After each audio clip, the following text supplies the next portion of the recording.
4 bodyguards, 2 lawyers in gray suits. The entire cafe fell silent as they approached a single father who earned minimum wage cutting toast. "Are you Ethan Cole?" What he discovered next would shatter everything he thought he knew about the homeless woman he'd been feeding coffee every morning for months. She wasn't who she said she was, and her final gift would change his life forever. Stay until the end. This story will break your heart and rebuild it. Drop a comment with your city so I can see how far this journey travels. The fluorescent lights of the Maple and Main Cafe buzzed with that familiar tired hum, the kind of sound that becomes invisible after you've heard it for 3 years straight. Ethan Cole knew that sound the way he knew the crack in the third tile behind the counter, the way he knew exactly how long to let the coffee sit before it turned bitter, the way he knew the precise angle to hold the butter knife so the toast wouldn't tear. He knew this cafe the way a prisoner knows his cell. It was 5:47 a.m. on a Tuesday in late October, and the pre-dawn darkness pressed against the windows like something trying to get in. Ethan moved through his opening routine with mechanical precision, coffee machines gurgling to life, the industrial refrigerator door squeaking on its hinges, the cash register chiming its electronic greeting. $13.23 an hour. That's what his life was worth, apparently.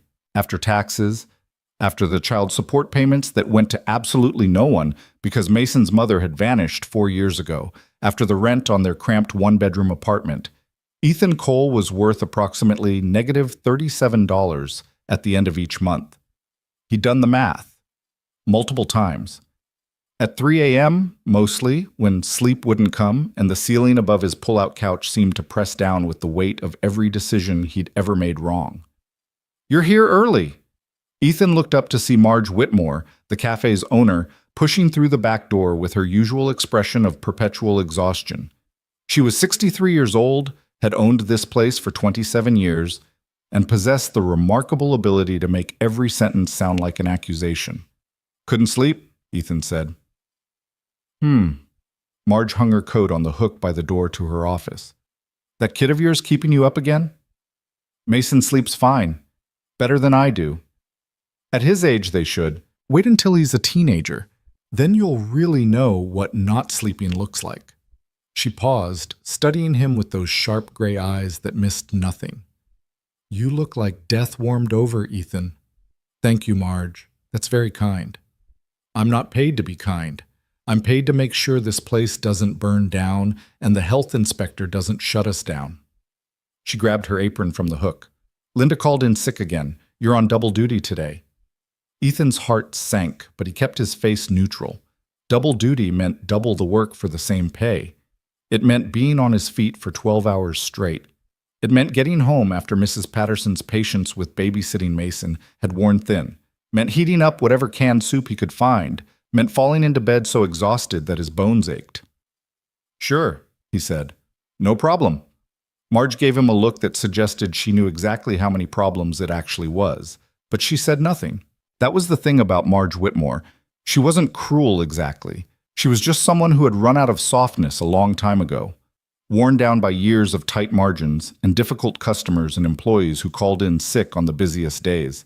The cafe opened at 6 a.m. sharp, and for the first hour it was the usual parade of faces, construction workers getting their coffee before the morning shift, a few elderly regulars who had nowhere else to be, the young professional in the expensive suit who always ordered a complicated drink that took 5 minutes to make and tipped exactly 75 cents, as if there were some mathematical formula that determined generosity. Ethan moved through it all with practiced efficiency, but his mind was elsewhere. It was on Mason, specifically, on the permission slip sitting on their kitchen counter that needed to be signed for a school field trip that cost $15 they didn't have. It was on the heating bill that was 2 weeks overdue. It was on the worn soles of Mason's sneakers and how much longer they could last before Ethan had to figure out which essential expense to skip this month. The bell above the door chimed at 7:23 a.m. Ethan looked up automatically, the greeting already forming on his lips, but the words died somewhere in his throat. She stood in the doorway like something washed ashore, soaking wet. Hair plastered to her face in dark, tangled strands, clothes hanging off her thin frame in a way that made it impossible to tell what color they'd originally been. Rain dripped from her sleeves, forming small pools on the linoleum floor. She couldn't have been older than 40, maybe 45, but there was something ancient in her eyes, something hollowed out. She stood perfectly still, as if she'd forgotten how to move forward, as if the simple act of entering a building was a task that required more energy than she possessed. The cafe had gone quiet. Not silent. The coffee machine still bubbled, the fluorescent lights still hummed, but the conversations had stopped. Heads had turned, eyes had narrowed. Ethan knew that look.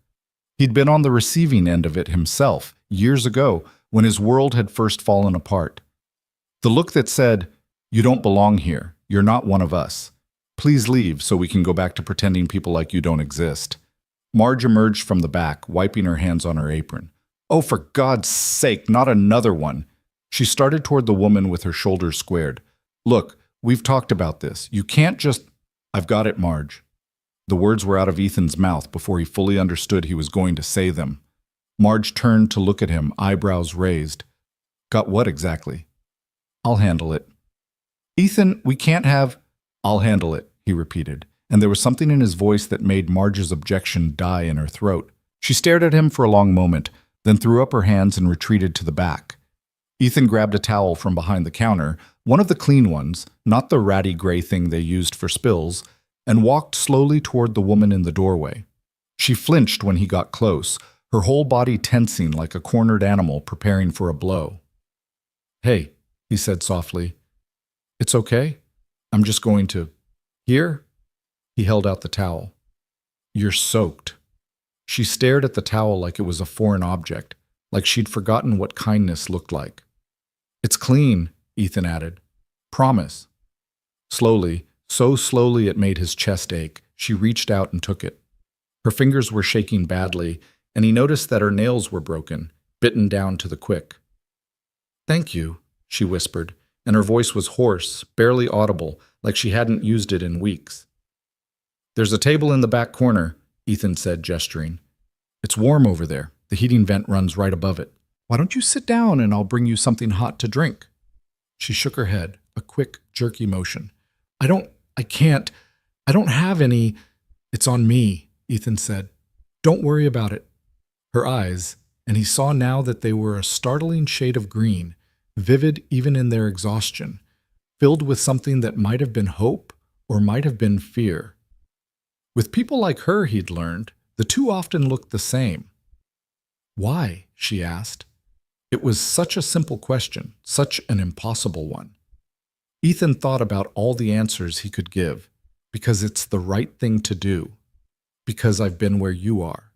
Because in 3 years of working at this cafe, I've learned that a cup of coffee costs approximately 17 cents to make, and charging someone $3 for it when they're clearly starving is the kind of cruelty I can't stomach anymore. But what he said was, "Because it's cold outside and you look like you could use it." She stared at him for a moment longer, then nodded and walked, shuffled really, her movements stiff and uncertain, toward the corner table. Ethan went back behind the counter. He could feel the eyes of the other customers on him, could hear the whispered conversations starting up again. That's Ethan. The guy with the kid. Weird one. Too soft for his own good. He ignored them. He poured a cup of coffee, the good stuff, from the pot he'd brewed fresh 15 minutes ago, and grabbed 2 slices of bread. He put them in the toaster, waited for them to pop, and buttered them carefully all the way to the edges. When he brought the coffee and toast to her table, her hands were shaking so badly that she could barely lift the cup. She tried twice, 3 times, and then set it back down with a sound that might have been frustration or despair. "Here," Ethan said, pulling out the chair across from her. "Let me." He picked up the butter knife and the toast. She'd managed to hold one piece but couldn't spread the butter, and did it for her. Slow, careful strokes, the way he did it for Mason when Mason was sick and needed taking care of. "There you go," he said, setting the toast down in front of her. "Careful, it's hot." She picked up the toast and took a bite, and something in her face changed. It was such a small thing, that bite. Just bread and butter, the most basic food in the world, but she closed her eyes while she chewed, and when she opened them again, there were tears streaming down her face. "I'm sorry," she said, wiping at her cheeks with the back of her hand. I'm sorry. I haven't. You don't have to explain anything, Ethan said. Just eat. Take your time. He should have gone back to work. Marge would be watching, keeping track of how long he spent away from the counter. But something kept him in that chair, watching this stranger eat toast like it was the first real food she'd had in days, which, he realized with a sick feeling in his stomach, it probably was. I'm Ethan, he said after a while. She looked up at him, and there was something guarded in her expression now, something careful. Harper, she said finally. My name is Harper. That's a pretty name. My mother chose it. A pause. She said it meant harp player. She thought I'd grow up to be musical. A ghost of a smile crossed her face. I never learned to play a single instrument. Neither did I, Ethan said. My mom wanted me to learn piano, said it would build character. I lasted exactly 3 lessons before I announced I was quitting and becoming a professional baseball player instead. Did you? Did I what? Become a professional baseball player. Ethan laughed, a real laugh, the first one he'd managed in longer than he could remember. No, I became a professional coffee maker instead. Living the dream. Harper's smile widened, just a fraction, and it transformed her face. In that moment, Ethan could see hints of who she might have been once, before the rain and the worn clothes and the trembling hands.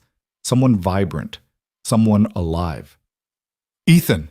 Marge's voice cut through the moment like a knife. Ethan turned to see her standing behind the counter, arms crossed, expression thunderous. Coming, he called back. He looked at Harper. I have to go, but... He hesitated.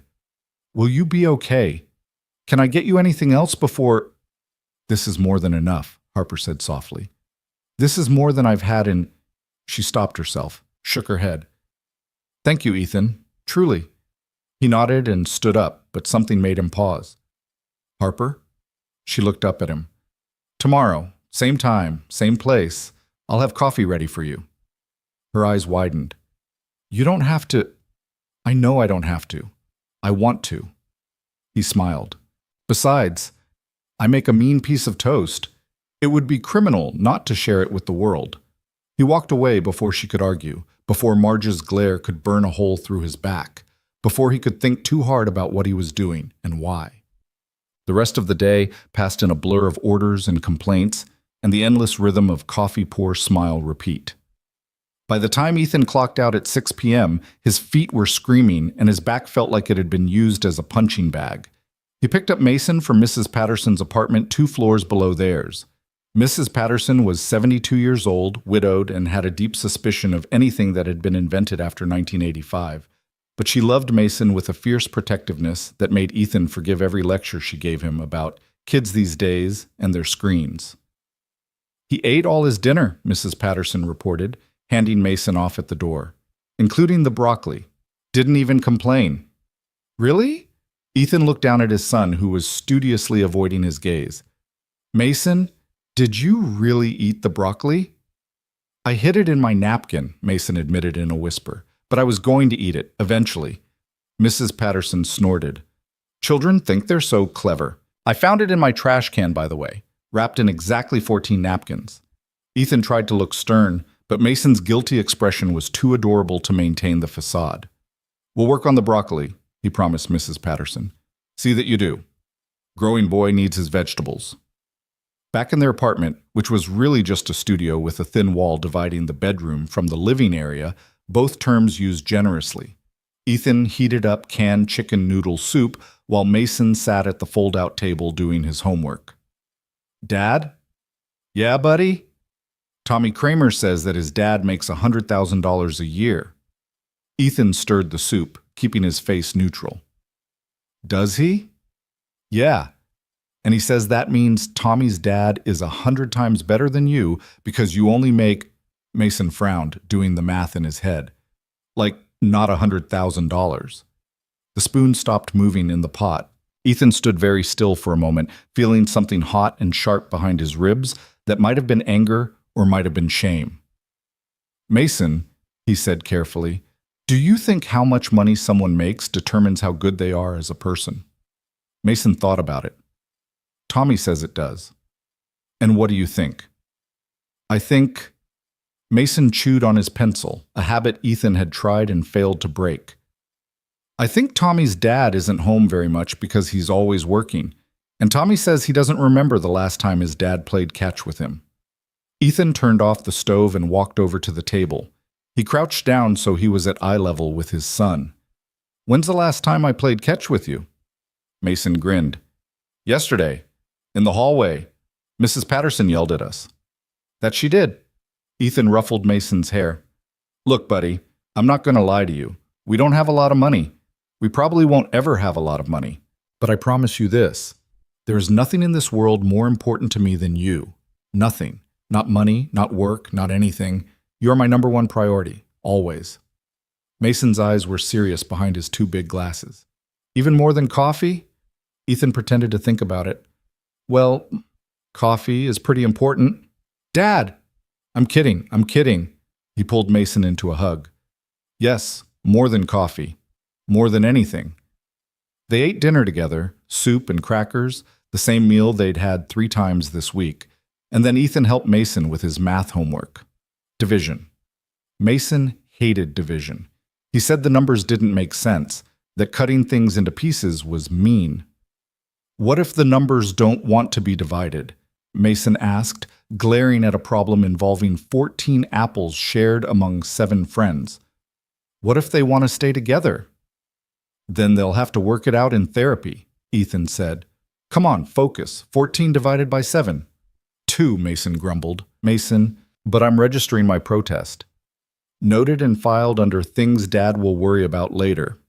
After homework came bath time, then story time. They were working through a battered copy of Charlotte's Web that Ethan had found at a garage sale for 50 cents, and then lights out. Ethan sat on the edge of Mason's bed, watching his son's eyes grow heavy, and felt that familiar mix of love and terror that parenthood seemed to be composed of in equal measures. Dad? I thought you were asleep. Almost. Mason's voice was dreamy, half in another world. Can you promise me something? Anything, buddy. Promise you won't ever leave, like Mom did. The words hit Ethan like a physical blow. He forced himself to keep breathing, to keep his voice steady. I promise, he said. I'm not going anywhere, ever. Good. Mason smiled, his eyes fully closed now. 'Cause I'd miss you. A lot. I'd miss you too, buddy, more than you know. He sat there long after Mason fell asleep, watching the rise and fall of his son's chest, counting breaths, reminding himself that this was what mattered. Not the money, not the exhaustion, not the way his body ached or the way his bank account bled. This. Harper came back the next morning. She was waiting by the door when Ethan arrived to open up, standing in the gray light of pre-dawn, looking slightly less like a drowned rat and more like a human being who had perhaps slept a few hours. You're early, Ethan said. You said same time. I did, but I also have to actually make the coffee before I can serve it. Was that almost a smile? It was hard to tell in the darkness. Come on, Ethan said, unlocking the door. You can keep me company while I set up. She followed him inside, her movements still hesitant, like a wild animal that hadn't yet decided if this was a trap. Ethan flicked on the lights and went through his routine, and Harper sat in her corner booth, the same one from yesterday, and watched him work. Do you always open by yourself? She asked after a while. Mostly. The morning shift is just me until 8 when the other staff come in. He measured coffee grounds into the machine. Marge. She's the owner. She comes in around 6, but she spends the first hour doing paperwork in the back. And you don't mind being alone? Ethan shrugged. I like it, actually. It's quiet. I can think. He paused.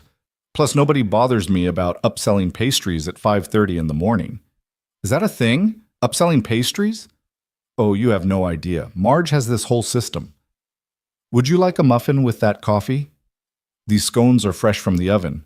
Can I interest you in a croissant that costs more than my hourly wage? Harper actually laughed at that, a small rusty sound like she'd forgotten how laughing worked. You're funny, she said. I'm sleep deprived. It's easy to confuse the two.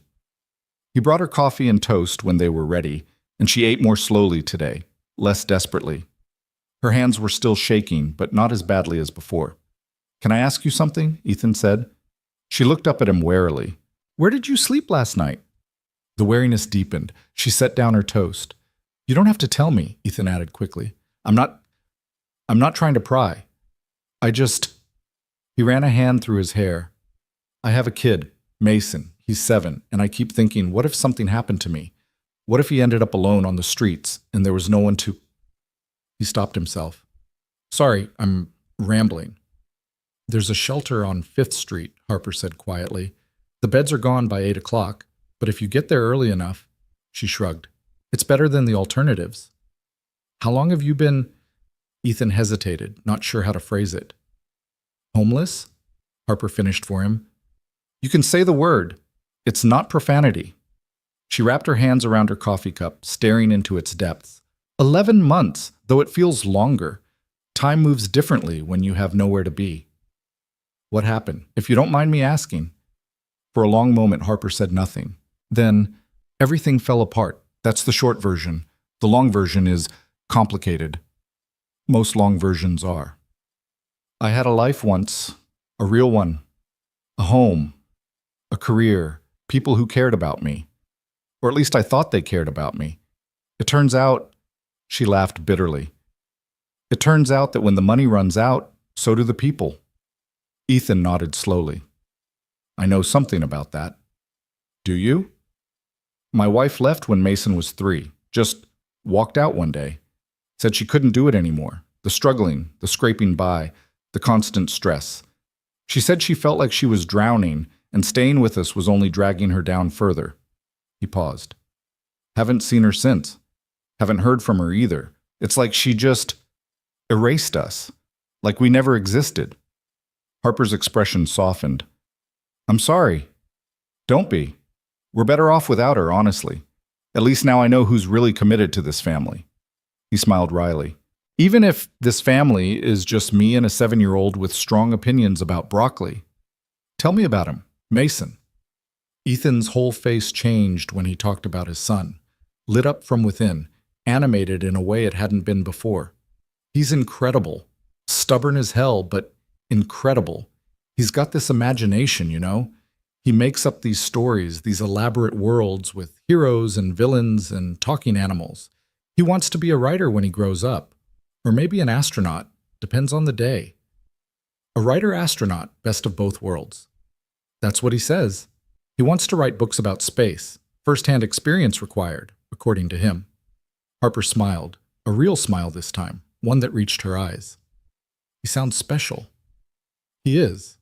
He really is." Ethan glanced at the clock on the wall. "I should get back to work. Marge will be out any minute, and if she catches me sitting down, she'll dock my pay." "She can do that?" "Legally? Probably not." "Will she do it anyway?" "Absolutely." He stood up, but Harper caught his wrist. Her grip was weak, barely there, but it stopped him. "Thank you," she said. For all of this. The food, the conversation. For treating me like—" She searched for the word. "Like a person." "You are a person, Harper. Whatever you're going through, whatever happened before, you're still a person. Don't forget that." Her eyes glistened.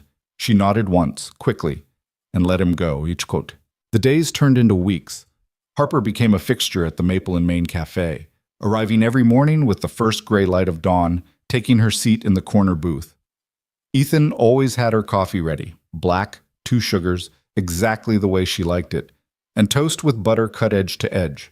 They talked while he worked, brief conversations stolen between customers, longer ones when business was slow. She told him about her love of classical music, Chopin, she said. His nocturnes feel like crying in a beautiful way. Her favorite books, anything Russian and tragic. Her habit of watching pigeons in the park and making up stories about their lives. "That one there," she said once, pointing out the window at a fat gray bird pecking at the ground. "His name is Jeffrey. He's a stockbroker, very stressed, bad divorce." Ethan laughed. "And that one?" "Beatrice. She's Jeffrey's therapist. She charges him 14 breadcrumbs an hour." He told her about Mason, the good days and the bad, the funny stories and the heartbreaking ones, about how Mason had drawn a picture of their family for school and included a stick figure he called Miss Harper because Ethan had mentioned her once or twice at home. He drew me? Right between me and something that's either a dog or a very large hamster. He's still working on his animal anatomy. Harper's face did something complicated, happy and sad all at once. Joy and grief braided together so tightly they were indistinguishable. I'd like to meet him sometime, she said softly. If that's okay? I'd like that too. They met on a Saturday at the park near Ethan's apartment. Mason was suspicious at first, 7 years old and already old enough to understand that strangers weren't always safe, but Harper won him over within minutes. Do you know how to make paper cranes? She asked him, pulling a sheet of paper from her coat pocket. What's a paper crane? Only the most important origami animal in the entire world. Here, let me show you. She folded the paper with quick practiced movements, her hands steady for once, and when she was done, a tiny crane sat in her palm, elegant, impossible, miraculous. Mason's eyes went wide. How did you do that? Magic, but the kind of magic anyone can learn, if they practice. Will you teach me? Of course, but only if your dad says it's okay. Ethan watched them together, Harper's patience, Mason's concentration, and felt something shift in his chest, something that had been locked tight for a long time, loosening. Dad, look, I made one. Mason held up his crane. It was lumpy and crooked, more origami blob than elegant bird, but he was beaming like he'd just won the lottery. That's beautiful, buddy. Your first crane. Miss Harper says if you make 1,000 of them, you get a wish. Is that true? It's a Japanese legend, Harper said. 1,000 origami cranes, senbazuru, and the gods grant you one wish. What would you wish for? Mason asked her. Harper's smile flickered, just for a moment. I'm still figuring that out, she said. What would you wish for? Mason thought about it seriously, the way only children can. I'd wish for my dad to be happy, he said finally. Because he works really hard and he's tired a lot, and I think he deserves to not be tired. Ethan had to look away. The back of his throat burned. That's a good wish, Harper said softly. A really good wish. The weeks became months. Autumn turned to winter, and the mornings grew darker, colder. Harper wore the same thin coat she'd been wearing since October, and one day Ethan showed up with an extra one, his own winter jacket, the one he'd bought 3 years ago when money was slightly less tight. I can't take this, Harper said. You can, and you will. I have another one. He'd borrowed Mrs. Patterson's late husband's coat, but Harper didn't need to know that. Ethan, please, for me. I'll worry about you freezing to death, and then I'll be distracted at work, and then I'll mess up someone's order, and then Marge will fire me, and then Mason and I will be homeless too. Do you really want that on your conscience? She laughed despite herself and pulled on the jacket. It was too big for her, hanging off her thin frame, but her face when she felt its warmth made Ethan's chest ache. Thank you, she whispered, for everything. You don't know what this means. You keep saying that. Thank you for everything. But I'm not doing anything special. You're treating me like a human being, Harper interrupted, like someone who matters. Do you know how rare that is? Do you know how long it's been since anyone looked at me and saw me?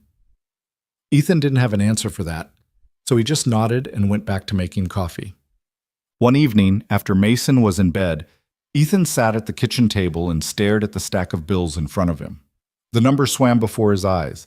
Rent, utilities, food, Mason's school supplies, the credit card debt he'd accumulated during the worst months after Rachel left. He did the math again, hoping it would come out different this time. It didn't. He was $400 short this month. $400 that didn't exist, that couldn't exist, that no amount of overtime or skipped lunches or creative budgeting would make appear. He put his head in his hands and let himself, just for a moment, despair. A knock at the door. Ethan wiped his face quickly. Grown men weren't supposed to cry over bills, he told himself, even though he did it more often than he'd ever admit, and opened the door to find Mrs. Patterson standing there in her bathrobe. Everything okay, Mrs. Patterson? I was going to ask you the same thing. Her sharp eyes took in his face, his red eyes, the bills visible behind him on the table. You look like something the cat dragged in and then thought better of. I'm fine, just tired. She reached into her bathrobe pocket and pulled out an envelope. I found this in my mailbox. It was misdelivered. Ethan took the envelope. It was addressed to him, but there was no return address, no stamp. It had been hand-delivered. Thank you, Mrs. Patterson. You should get some sleep. That boy of yours needs you at full capacity. Yes, ma'am. He waited until she was gone before opening the envelope. Inside was a stack of bills, $500 in 20s, crisp and clean, and a folded piece of paper. The note was written in careful, elegant handwriting. For Mason's field trip, and whatever else you need. You've given me so much more than coffee and toast. Please let me give something back. H. Ethan read the note 3 times. Then he sat back down at the kitchen table and cried. Really cried. The kind of crying he hadn't done since Rachel left. Because in the middle of his darkest moment, someone had seen him. Someone had seen him, and they had cared. He tried to return the money the next morning, but Harper refused. Absolutely not. Harper, I can't accept this. He stopped himself before he said something hurtful. I'm homeless? She finished calmly. Yes, but that doesn't mean I don't have ways of getting money when I need it. What kind of ways? The legal kind. She smiled slightly. I wasn't always like this, Ethan. I had a life before. Some parts of that life are still accessible to me. Occasionally. I don't understand. You don't need to understand. You just need to accept that the money is a gift, freely given, and that refusing it would hurt me far more than accepting it ever could. He searched her face for something. Deception, ulterior motive, anything that would explain this impossible generosity from someone who had nothing and found only warmth, only sincerity, only kindness. Thank you, he said finally. I don't know how I'll ever repay you. You already have, 1,000 times over. Every cup of coffee, every piece of toast, every conversation that made me feel like a human being again. Her eyes glistened. I was drowning, Ethan. Before I walked into this cafe, I was drowning, and you threw me a lifeline. That's worth more than any amount of money. Ethan reached across the table and took her hand. It was cold, the fingers thin and fragile, but she squeezed back with surprising strength. We're going to be okay, he said. Both of us. We're going to be okay. She smiled, but there was something behind the smile. Something he couldn't quite name, something that almost looked like goodbye. Yes, she said softly. I believe we are. 3 days later, Harper asked Ethan a question that would stay with him for the rest of his life. If you could start over, she said, would you? They were sitting in the corner booth, the cafe empty in the lull between the morning rush and the lunch crowd. Outside, snow was beginning to fall. The first real snow of the season, fat flakes drifting past the window like something from a movie. Start over how? Ethan asked. If you could go back, do things differently, change the path that led you here. She gestured vaguely at the cafe, at herself, at everything. Would you? Ethan thought about it. He thought about Rachel leaving, about the years of struggle, about every moment he'd questioned whether he was doing right by Mason. He thought about the nights he'd lain awake wondering if his son would grow up damaged by the lack of money, the lack of stability, the lack of a mother who stuck around. And then he thought about Mason's laugh, about paper cranes and bedtime stories, about the way his son looked at him with complete unconditional trust, about this moment, right now, with the snow falling and the coffee warm and Harper across from him, asking questions that cut straight to the heart of everything. No, he said finally. I don't think I would. Harper tilted her head. Really? Even with everything you've been through? Everything I've been through led me here, to Mason, to this cafe, to... He hesitated. To you. And maybe that's naive, or maybe that's just the coffee talking, but I think we're supposed to meet the people we meet. I think there's a reason for all of it, even the hard parts. Especially the hard parts. Harper's eyes were bright, and she was looking at him with an expression he couldn't quite read. You really believe that? I really do. She reached across the table and took his hand again. Her fingers were warm this time, warmer than they'd ever been, and she held on like she was memorizing the feeling. You're a good man, Ethan Cole, she said. A really, really good man. I'm just trying to do my best. That's exactly what makes you good. She smiled, and there was something different about it, something final. Can you promise me something? Anything. Promise me that you'll keep being this way, that you won't let the world make you hard, that you'll keep seeing people, really seeing them, even when it would be easier not to. Harper, why are you? Just promise me, please. He looked at her, really looked, trying to understand what was happening, why this conversation felt like a goodbye when she was sitting right in front of him, and saw the truth written in the lines of her face. She was saying goodbye. She was saying goodbye, and she wasn't going to explain why. I promise, he said. She squeezed his hand once more, then let go and stood up. I have to go, she said, but I'll see you tomorrow, same time, same place. Harper, I'll see you tomorrow, Ethan. She walked out into the snow, and he watched her go until she disappeared around the corner, her borrowed jacket bright against the white. That night, he couldn't sleep. He lay awake for hours, staring at the ceiling, trying to shake the feeling that something had fundamentally shifted, that the world had tilted on its axis, and he was the only one who'd noticed.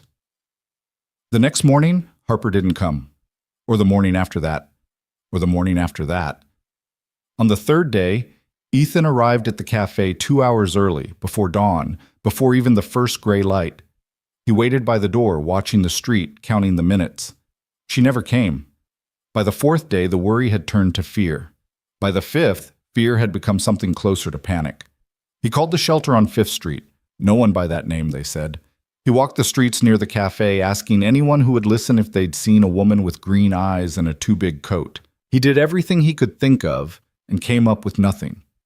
On the 6th morning, Ethan woke to the sound of rain. It was a cold rain, the kind that seeps into your bones and doesn't let go. And as he walked to work through the gray streets, he found himself bargaining with a God he wasn't sure he believed in. Please let her be okay. Please let her walk through that door, please. He opened the cafe and went through his routine on autopilot. Coffee machine, lights, register, toast. The familiar rhythm was a kind of anesthesia, numbing the worst of the fear. At 7:23 a.m., the door opened. Ethan's head snapped up, heart pounding, hope so bright it was almost painful. But it wasn't Harper. It was 4 men in black suits, faces hard, postures rigid. Bodyguards. The word registered somewhere in Ethan's brain, though he couldn't have said why. Behind them came 2 more people, a man and a woman in gray, carrying briefcases, their expressions carefully neutral. Lawyers, Ethan thought. Why do I know they're lawyers? The entire cafe had gone silent. Every customer, every conversation, all of it had stopped. One of the lawyers stepped forward. Ethan Cole? Ethan's mouth was dry. His hands were shaking. That's me. The lawyer nodded once. Is there somewhere private we can talk? What is this about? The lawyers exchanged a glance. The female one reached into her briefcase and pulled out a photograph, a glossy, professional headshot of a woman with green eyes and brown hair, wearing clothes that cost more than Ethan made in a year. The woman in the photograph was smiling. The woman in the photograph was Harper. I'm sorry to inform you, the lawyer said, that Harper Lane passed away 2 nights ago. The words didn't make sense. Ethan heard them, passed away, 2 nights ago, but they refused to arrange themselves into meaning. That can't be. I just saw her. Please, the lawyer said. If we could speak somewhere private, there are matters we need to discuss, matters concerning Miss Lane's estate. Estate. The word hung in the air, wrong and impossible, and Ethan felt the floor tilt beneath him. I don't understand, he said. Harper wasn't. She was homeless. She didn't have an estate.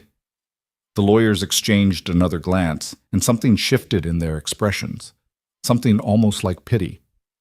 Mr. Cole, the female lawyer said gently, Harper Lane was worth $900 million. The world stopped. Outside, the rain kept falling. Inside, the coffee machine kept bubbling, and Ethan Cole stood behind the counter of the Maple and Main Cafe, trying to understand how everything he thought he knew had just been shattered into 1,000 pieces. $900 million. The woman he'd been feeding toast and coffee. The woman who'd slept in shelters and worn secondhand clothes and cried over a piece of buttered bread was worth $900 million. And she was gone. She was gone, and she'd left something behind. For him. The silence in the cafe stretched on for what felt like hours, though it could only have been seconds. Ethan stood frozen behind the counter, his hands gripping the edge so hard his knuckles had turned white. The words echoed in his skull, refusing to settle into anything resembling reality. $900 million. Harper Lane.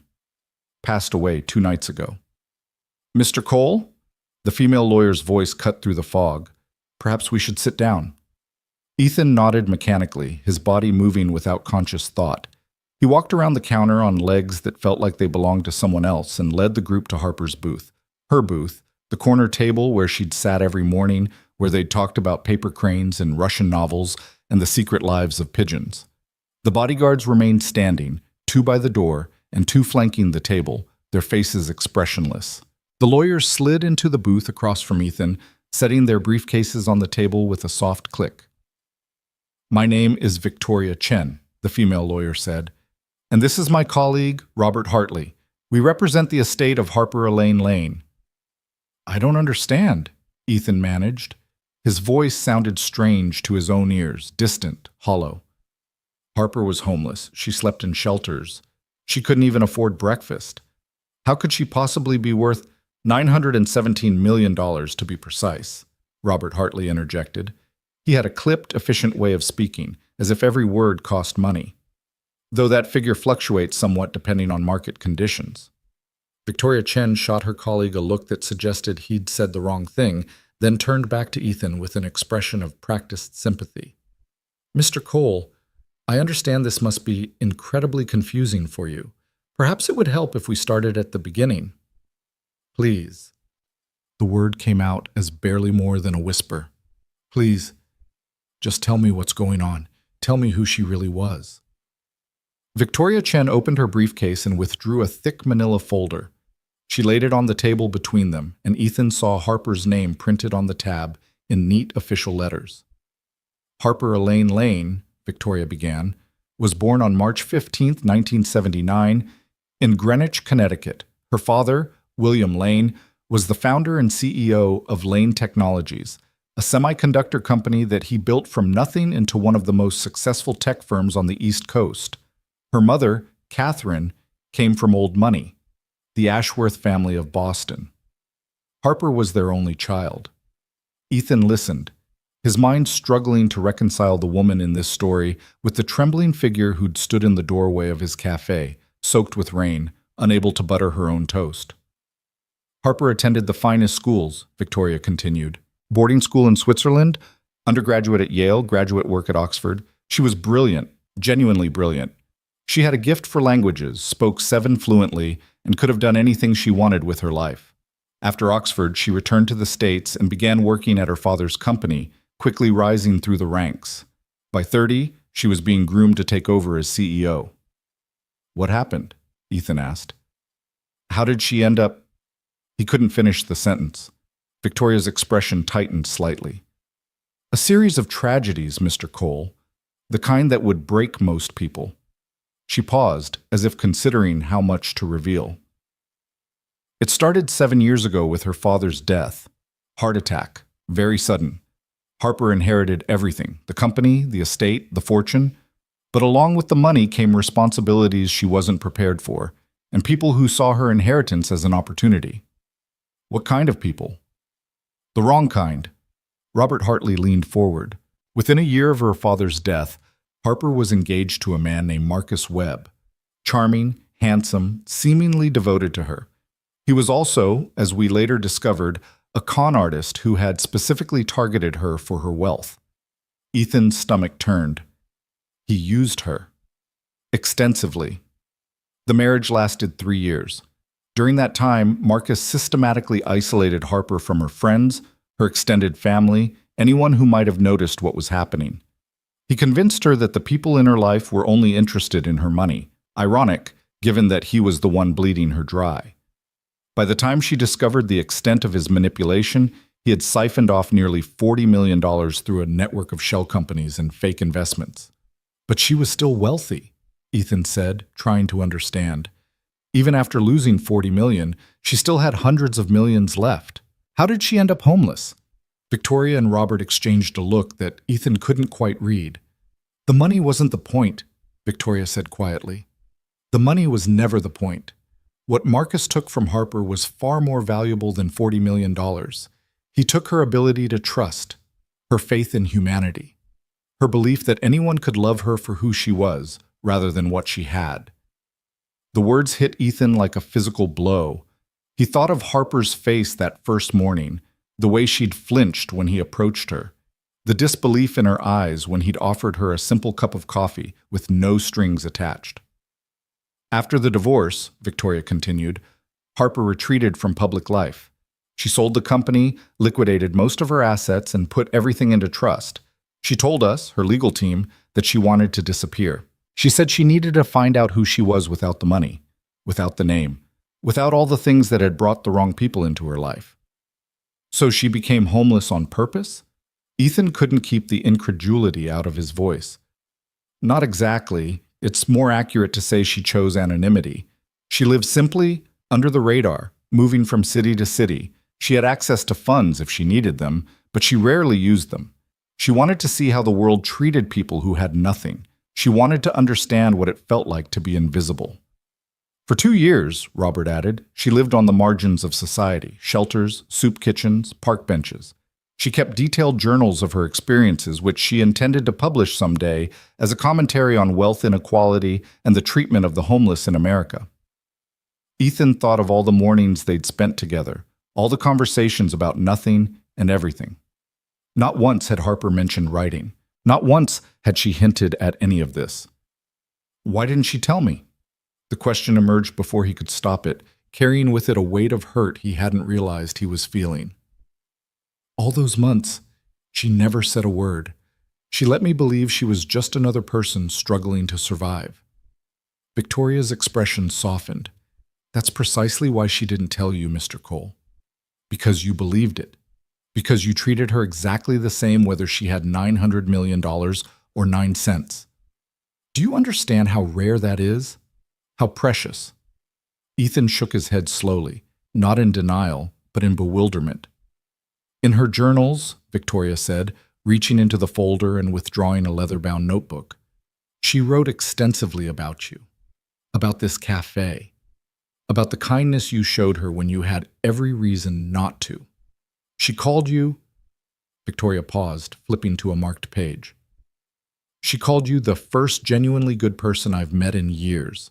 Maybe the first genuinely good person I've ever met. The tears came then, sudden and hot, streaming down Ethan's face before he could stop them. He didn't try to hide them. There was no point. What happened to her? He asked, his voice breaking. How did she die? Victoria closed the journal gently. Cancer, pancreatic. She was diagnosed 8 months ago, shortly before she came to this city. The doctors gave her a year at most. She chose not to pursue aggressive treatment. Instead, she decided to spend her remaining time as she had been, anonymously, simply, living among the people society had forgotten. 8 months ago. That meant Harper had been dying the entire time he'd known her. Every cup of coffee, every piece of toast, every conversation, she'd been carrying the weight of her own mortality, and she'd never said a word. She didn't want sympathy, Victoria said, as if reading his thoughts. She didn't want to be treated differently because she was dying. She just wanted to be seen, to be treated like a human being. And you gave her that, Mr. Cole. Every single day, you gave her that. Ethan wiped his eyes with the back of his hand, struggling to compose himself. You said there were matters concerning her estate. What did you mean? Robert Hartley reached into his own briefcase and withdrew a sealed envelope. The paper was heavy, expensive, the kind of stationery Ethan had only ever seen in movies about wealthy people and their complicated lives. Ms. Lane left very specific instructions regarding the distribution of her estate, Robert said. The majority of her fortune is going to various charitable organizations, homeless shelters, food banks, medical research foundations. However, she also made provisions for certain individuals who had touched her life in meaningful ways. He slid the envelope across the table to Ethan. "This is for you." Ethan stared at the envelope like it was a bomb about to detonate. His name was written on the front in Harper's elegant handwriting, the same handwriting from the note that had accompanied the $500. "Open it," Victoria said gently. It's what she wanted. His hands trembling, Ethan picked up the envelope and broke the seal. Inside were two items, a folded letter and a check. He looked at the check first. $1 million. The number stared back at him, impossible and undeniable, more money than he would earn in 50 years of working at the Maple and Main Cafe. "This can't be right," he breathed. "This has to be a mistake." "No mistake," Robert said. Miss Lane was very clear in her instructions. $1 million to be paid directly to Ethan Cole, no conditions attached. Ethan set down the check with shaking hands and unfolded the letter. Harper's handwriting filled the page, and he could almost hear her voice as he read. "Dear Ethan, if you're reading this, it means I'm gone. I'm sorry I couldn't say goodbye properly. I'm sorry for so many things, for the secrets I kept, for the truth I couldn't tell you, for leaving without explanation. But most of all, I'm sorry that I won't get to see what happens next for you and Mason. I would have liked that very much. By now, Victoria and Robert have told you who I really was. I imagine you're confused, maybe even angry. I wouldn't blame you. I lied to you every day for months, and that's not something that's easily forgiven. But I hope you'll understand why I did it. All my life, I've been surrounded by people who saw me as a bank account with legs. My wealth was the first thing they noticed, and the only thing they cared about. I learned early that money doesn't buy happiness, but I also learned something worse. Money buys loneliness. The more you have, the less you can trust anyone's motives, including your own. When I met you, I was at the end of my rope.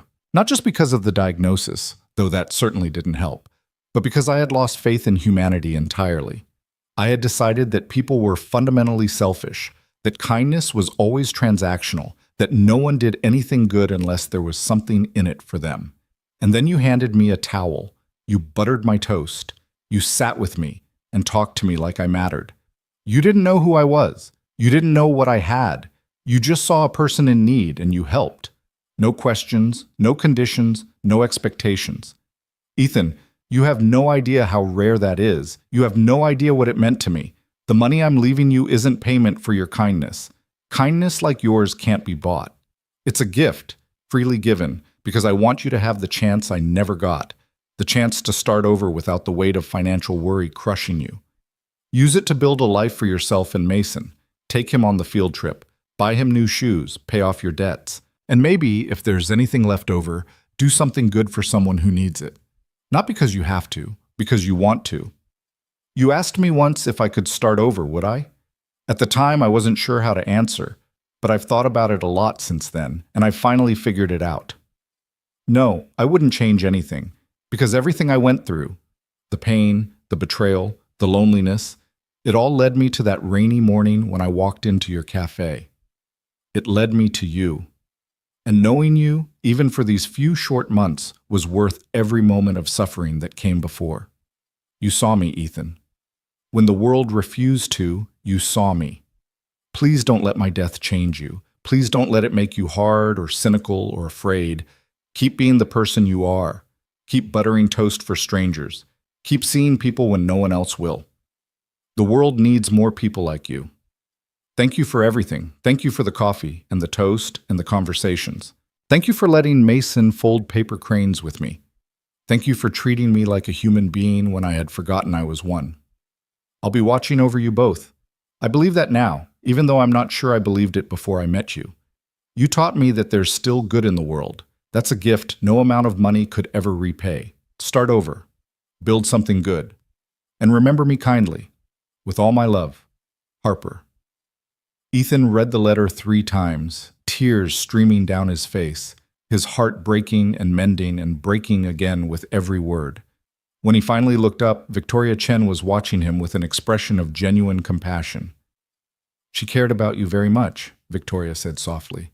In all my years as her attorney, I never saw her write anything like that. Never saw her trust anyone the way she trusted you." "I didn't know," Ethan whispered.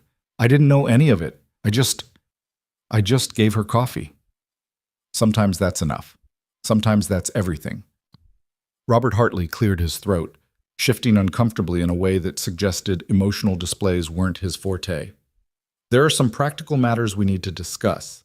The tax implications of the inheritance, the transfer of funds, paperwork that needs to be signed, but that can wait until you've had time to process all of this." "There's one more thing," Victoria said. She reached into the folder and withdrew a small object wrapped in tissue paper. "She asked us to give this to Mason." Ethan took the package and unwrapped it carefully. Inside was a paper crane, but not an ordinary one. This crane was made of gold, every fold and crease perfectly preserved, every detail exquisite. It hung on a delicate chain, a pendant small enough for a child to wear. "She had it commissioned months ago," Victoria explained, "before she got too sick. She said Mason was the first person in years who had looked at her with wonder instead of suspicion. She wanted him to have something to remember her by." Ethan closed his hand around the golden crane, feeling its weight, its impossible preciousness. "She knew she was dying," he said up. "All that time she knew, and she never said anything. She didn't want pity, she wanted connection. She wanted to spend her final months being seen as a person, not a tragedy." Victoria paused. "You gave her that, Mr. Cole. You have no idea how much that meant to her." The door to the back office opened and Marge Whitmore emerged, her expression a complicated mixture of confusion and suspicion. She took in the scene, the bodyguards, the lawyers, Ethan sitting in the booth with tears on his face, and stopped dead in her tracks. "What the hell is going on here?" Victoria rose smoothly, extending her hand with professional grace. "Mrs. Whitmore? My name is Victoria Chen. We're here regarding a legal matter concerning one of your employees." "Ethan?" Marge looked between the lawyer and her employee, her confusion deepening. "What did you do?" "Nothing, Marge." Ethan stood up, clutching Harper's letter in one hand and the golden crane in the other. "I didn't do anything. His voice broke. "I just made someone coffee." Marge stared at him for a long moment, and something in her expression shifted. Maybe it was the tears on his face, or the way his hands were shaking, or the fact that 4 bodyguards were standing in her cafe like something out of a movie. Whatever it was, when she spoke again, her voice was softer than Ethan had ever heard it. "Well," she said, "whatever's going on, you look like you need to sit down before you fall down. Can I get you anything? Coffee?" Despite everything, despite the grief and the shock and the million emotions churning inside him, Ethan laughed. It was a broken sound, halfway to a sob, but it was still a laugh. "Yeah," he said, "coffee would be good." The next few hours passed in a blur of paperwork and explanations. Victoria and Robert walked him through the legal process with patient efficiency, explaining everything twice when he couldn't focus, giving him space when the grief became too overwhelming. The check would be deposited directly into his bank account. There were no conditions, no restrictions. The money was his to do with as he pleased. By the time they left, the morning rush had come and gone, and the afternoon sun was struggling to break through the clouds. Ethan sat alone in Harper's booth, staring at the check in his hands, still unable to fully believe it was real. $1 million. He could pay off all his debts. He could move Mason into a real apartment with an actual bedroom instead of a corner separated by a curtain. He could buy his son new clothes, new shoes, all the things he'd been unable to provide. He could start a college fund. He could... His mind stalled on the enormity of it. He could do anything. The door chimed and Ethan looked up to see Marge standing awkwardly by the counter, a cup of coffee in each hand. "Mind if I sit?" Ethan nodded, and she slid into the booth across from him, setting one of the cups in front of him. They sat in silence for a moment, neither quite knowing what to say. "So," Marge said finally, "that woman, the one you kept feeding breakfast to, she was some kind of secret millionaire?" "Billionaire, actually." Marge's eyebrows rose. "Jesus Christ." "Yeah." "And she left you $1 million because you gave her coffee?" "And toast." Ethan took a sip of his coffee. It was too hot, burning his tongue, but he barely felt it. "She really liked the toast." Marge shook her head slowly, processing. I owe you an apology, Ethan. For what? For giving you grief about her. Every time you sat down with her, every time you spent a few extra minutes on her order, I was in the back counting the minutes, thinking about how you were wasting company time on some homeless woman who wasn't even paying. Marge, let me finish. She held up a hand. I was wrong. I was looking at her and seeing a liability, a nuisance, another mouth to feed without anything in return. But you, she paused, seeming to struggle with the words. You saw something else, something I missed entirely. I just saw a person, Ethan said quietly. That's all. That's everything. Marge met his eyes. In 40 years of running this place, I've forgotten that. Somewhere along the way, people stopped being people and started being customers, revenue, numbers on a spreadsheet. She sighed heavily. You reminded me of something I should have never forgotten. Ethan didn't know what to say, so he just nodded. I suppose you'll be quitting now, Marge said. With $1 million, I can't imagine you'll want to keep making minimum wage, cutting toast. The thought hadn't even occurred to him. He looked down at the check, then around the cafe, at the cracked tile behind the counter, at the buzzing fluorescent lights, at the booth where Harper had sat every morning, teaching him that kindness didn't require grand gestures, just attention and presence. I don't know, he said honestly. I hadn't thought about it. Well, when you figure it out, let me know. I'll need time to find a replacement. She paused. Though I doubt I'll find anyone half as good as you. Coming from Marge, that was practically a declaration of love. The rest of the day passed in a haze. Ethan finished his shift on autopilot, his body going through the motions while his mind grappled with everything that had happened. When 6 o'clock finally came, he clocked out and walked to Mrs. Patterson's apartment to pick up Mason. His son greeted him at the door with his usual enthusiasm, launching himself at Ethan's legs with enough force to nearly knock him over. Dad, I drew a picture at school today. Want to see? Always, buddy, always. Mason produced a crumpled piece of construction paper covered in crayon. There were stick figures everywhere, some at desks, some playing, and one particularly tall figure that Ethan recognized as himself, standing next to a smaller figure that was clearly Mason. That's you and me, Mason explained unnecessarily. And that's my teacher, Mrs. Rodriguez. And that's Tommy Kramer, but I drew him smaller than me because he was mean today, and I didn't want to make him big. Sounds fair? Ethan studied the drawing, trying to find the words. Mason, can we sit down? I need to tell you something. Mason's face fell immediately. Am I in trouble? No, buddy, you're not in trouble. It's just something happened today. Something important. They sat together on Mrs. Patterson's couch while the elderly woman busied herself in the kitchen, pretending not to listen. Ethan held his son's hands and tried to explain about Harper, about who she really was, about what she had left them, about why she was gone. Mason listened with the seriousness that only children can muster, his brow furrowed in concentration. So Miss Harper was rich? He asked when Ethan finished. Very rich, yes. But she didn't have a house? She chose not to have a house. She wanted to see what it was like to live without all the things money could buy. Mason thought about this for a long moment. That sounds lonely. It was, buddy. It was very lonely, until she came to our cafe. And you gave her toast. And I gave her toast. Mason nodded slowly, processing. Is she in heaven now? The question hit Ethan like a punch to the chest.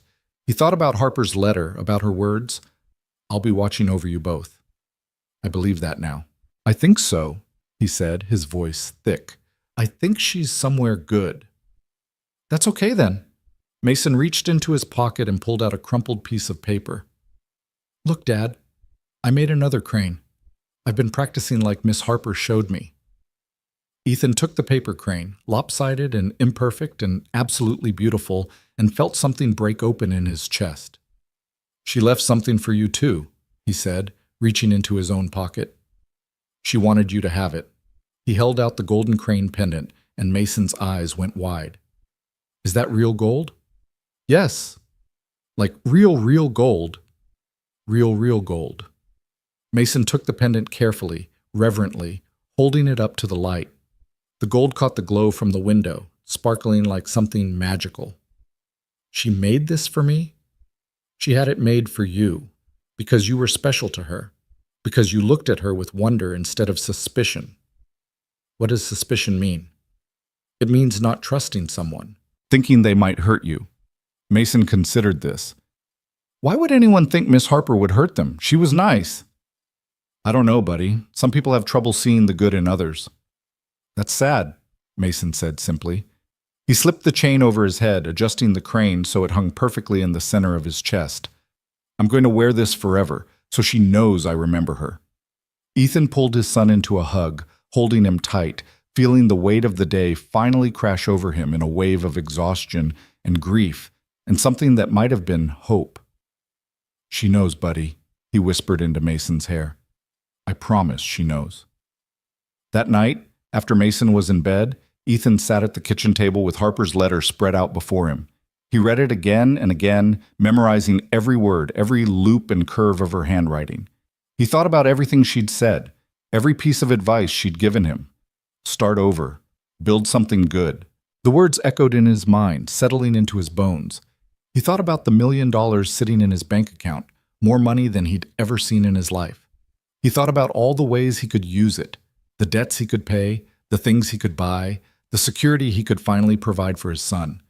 But he also thought about Harper's story, about how she'd had $900 million and had still felt alone, still felt invisible, still felt like no one truly saw her.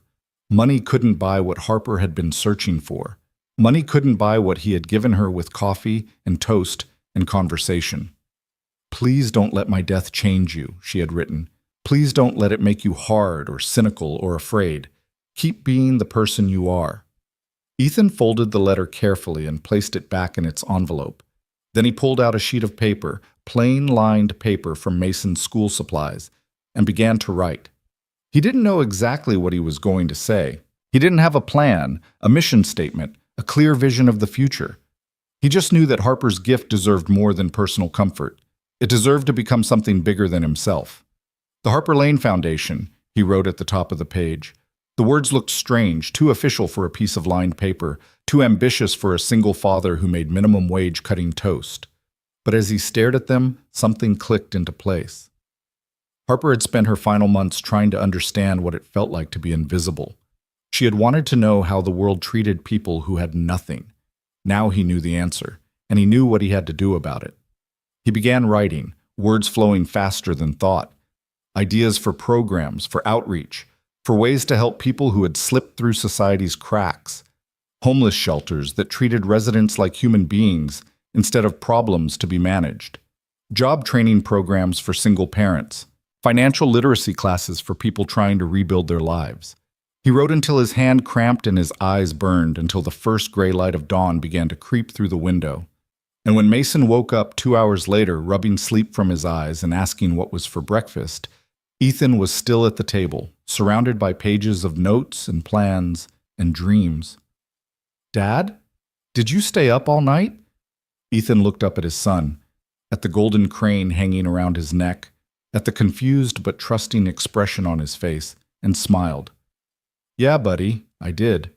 Why? Because Miss Harper gave me an idea, a really big idea, and I couldn't sleep until I got it all down. Mason climbed into the chair next to him, peering at the papers with curious eyes. What kind of idea? The kind that helps people, the kind that makes sure no one ever has to feel invisible again. Mason nodded seriously, as if this made perfect sense. Can I help? Ethan pulled his son into his lap, holding him close. Yeah, buddy, I think you can. In fact, I think Miss Harper would have wanted you to help. She believed in us, you know, both of us. I believe in us too, Mason said, and I believe in her, even if she's in heaven. They sat together in the early morning light, father and son, looking at the pages spread across the table, looking at the beginning of something new. Ethan thought about Harper, about her smile, her laugh, the way her eyes lit up when she folded paper cranes. He thought about her final request, her final gift, her final lesson. Use this chance. Start over. Build something good. I will, he whispered, too quiet for Mason to hear. I promise you, Harper, I will. Outside, the sun was rising over the city, painting the sky in shades of gold and pink. It was going to be a beautiful day. A day for new beginnings. A day to start building something that would last. The morning light had barely touched the windows of the Maple and Main Cafe when Ethan pushed through the door 3 days later, his mind still churning with the plans he'd been drafting in every spare moment. He hadn't slept more than a few hours each night since the lawyers had come, since Harper's letter had changed everything he thought he knew about his future. The pages of notes had multiplied, covering the kitchen table, the floor around his pull-out couch, even the margins of Mason's old coloring books. Marge looked up from the register as he entered, her eyes narrowing in that familiar expression of perpetual assessment. But there was something different in her gaze now, something that might have been respect. "You're early again," she said. "Third day in a row." "Couldn't sleep." She studied him for a moment longer. "You look like you've got something on your mind, more than usual, I mean." Ethan hung up his coat and tied on his apron, going through the motions that had become as natural as breathing over the past 3 years. But even as his hands moved automatically, his thoughts were elsewhere, on Harper's letter, on the foundation he was planning, on the enormity of what he was about to attempt. "Marge, can I ask you something?" "Depends on what it is." "How did you start this place? The cafe, I mean. How did you know you were ready to run your own business?" Marge's eyebrows rose, her expression shifting from suspicion to something more contemplative. She set down the stack of receipts she'd been sorting through and leaned against the counter. "I didn't know," she said finally. "Not really. I was 26 years old, fresh out of a bad marriage, with nothing to my name but a small inheritance from my grandmother and a lot of anger at the world. I didn't have a business plan, or investors, or any of the things you're supposed to have. I just had an idea and enough stubbornness to see it through." "Were you scared?" "Terrified. Every single day for the first 5 years I woke up convinced this would be the day everything fell apart." She paused, a ghost of a smile crossing her weathered face. "But it didn't. Somehow, against all odds, it didn't. And eventually the fear turned into something else. Confidence, maybe. Or at least the ability to fake it well enough that no one could tell the difference." Ethan nodded slowly, absorbing her words. "Why do you ask?" Marge's eyes sharpened. "You thinking of leaving to start something of your own?" "Maybe. I don't know yet." He hesitated, then pulled out the folded pages from his pocket, the notes he'd been working on, the rough outline of what he wanted to create. "Can I show you something?" Marge took the pages without comment and began to read. Her face remained impassive, giving nothing away, but Ethan watched her eyes move across the words, watched her turn page after page without looking up. When she finished, she set the papers down on the counter and was silent for a long moment. "The Harper Lane Foundation," she said finally. "You want to use her money to help homeless people." "Not just homeless people. Single parents, struggling families, anyone who feels invisible, anyone who's fallen through the cracks." Ethan's voice gained strength as he spoke, fueled by the conviction that had been building inside him since that first morning after the lawyers left. "I want to create something that sees people the way Harper wanted to be seen, not as problems to be solved, but as human beings who deserve dignity and respect and a chance to start over." Marge studied him with an expression he couldn't quite read. "That's a big dream for a man who makes $13 an hour cutting toast." "I know, but Harper believed in me. She trusted me with this money, with her legacy. I can't just deposit the check and go on with my life like nothing happened. That would be, He struggled for the right word. That would be betraying everything she stood for. "And what about Mason? What about your responsibilities to him?" "This is for him too." Ethan felt the words rising up from somewhere deep inside him, from a place he hadn't known existed until Harper's letter had cracked it open. "I want my son to grow up in a world where people help each other, where kindness isn't weakness, where generosity isn't stupidity. I want him to see his father doing something that matters, something that makes a real difference." Marge was quiet for a long time.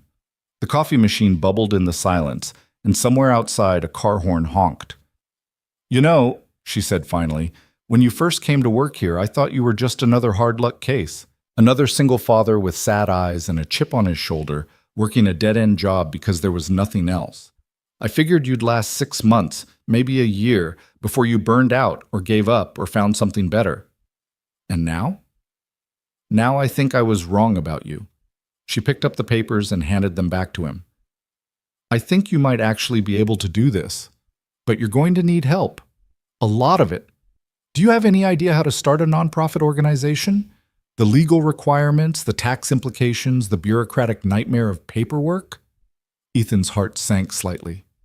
Not really. I was hoping to figure it out as I went. That's not going to work. You need lawyers, accountants, people who know what they're doing. Marge reached under the counter and pulled out a business card, sliding it across to him. My nephew. He's a lawyer, specializes in nonprofit law. He's not cheap, but he's good, and he owes me a favor. Tell him Marge sent you. Ethan stared at the card, then back at Marge. Why are you helping me? Because that woman, Harper, she saw something in you that most people miss. And if she thought you were worth $1 million and her entire legacy, then maybe I should take another look too. She paused, her expression softening almost imperceptibly. Besides, this town could use a foundation like the one you're describing. God knows there are enough people falling through the cracks. The door chimed, and the first customer of the day walked in, an elderly man in a worn coat who ordered the same thing he'd ordered every morning for 15 years. Ethan moved to serve him, but Marge waved him off. I've got this one. You go make some phone calls. And Ethan? He turned back. Don't quit on me just yet. I still need you for the morning shift until I can find someone half as good. For the first time in days, Ethan smiled. Thanks, Marge. Don't thank me. Just don't screw this up. The following weeks were a whirlwind of activity that left Ethan exhausted and exhilarated in equal measure.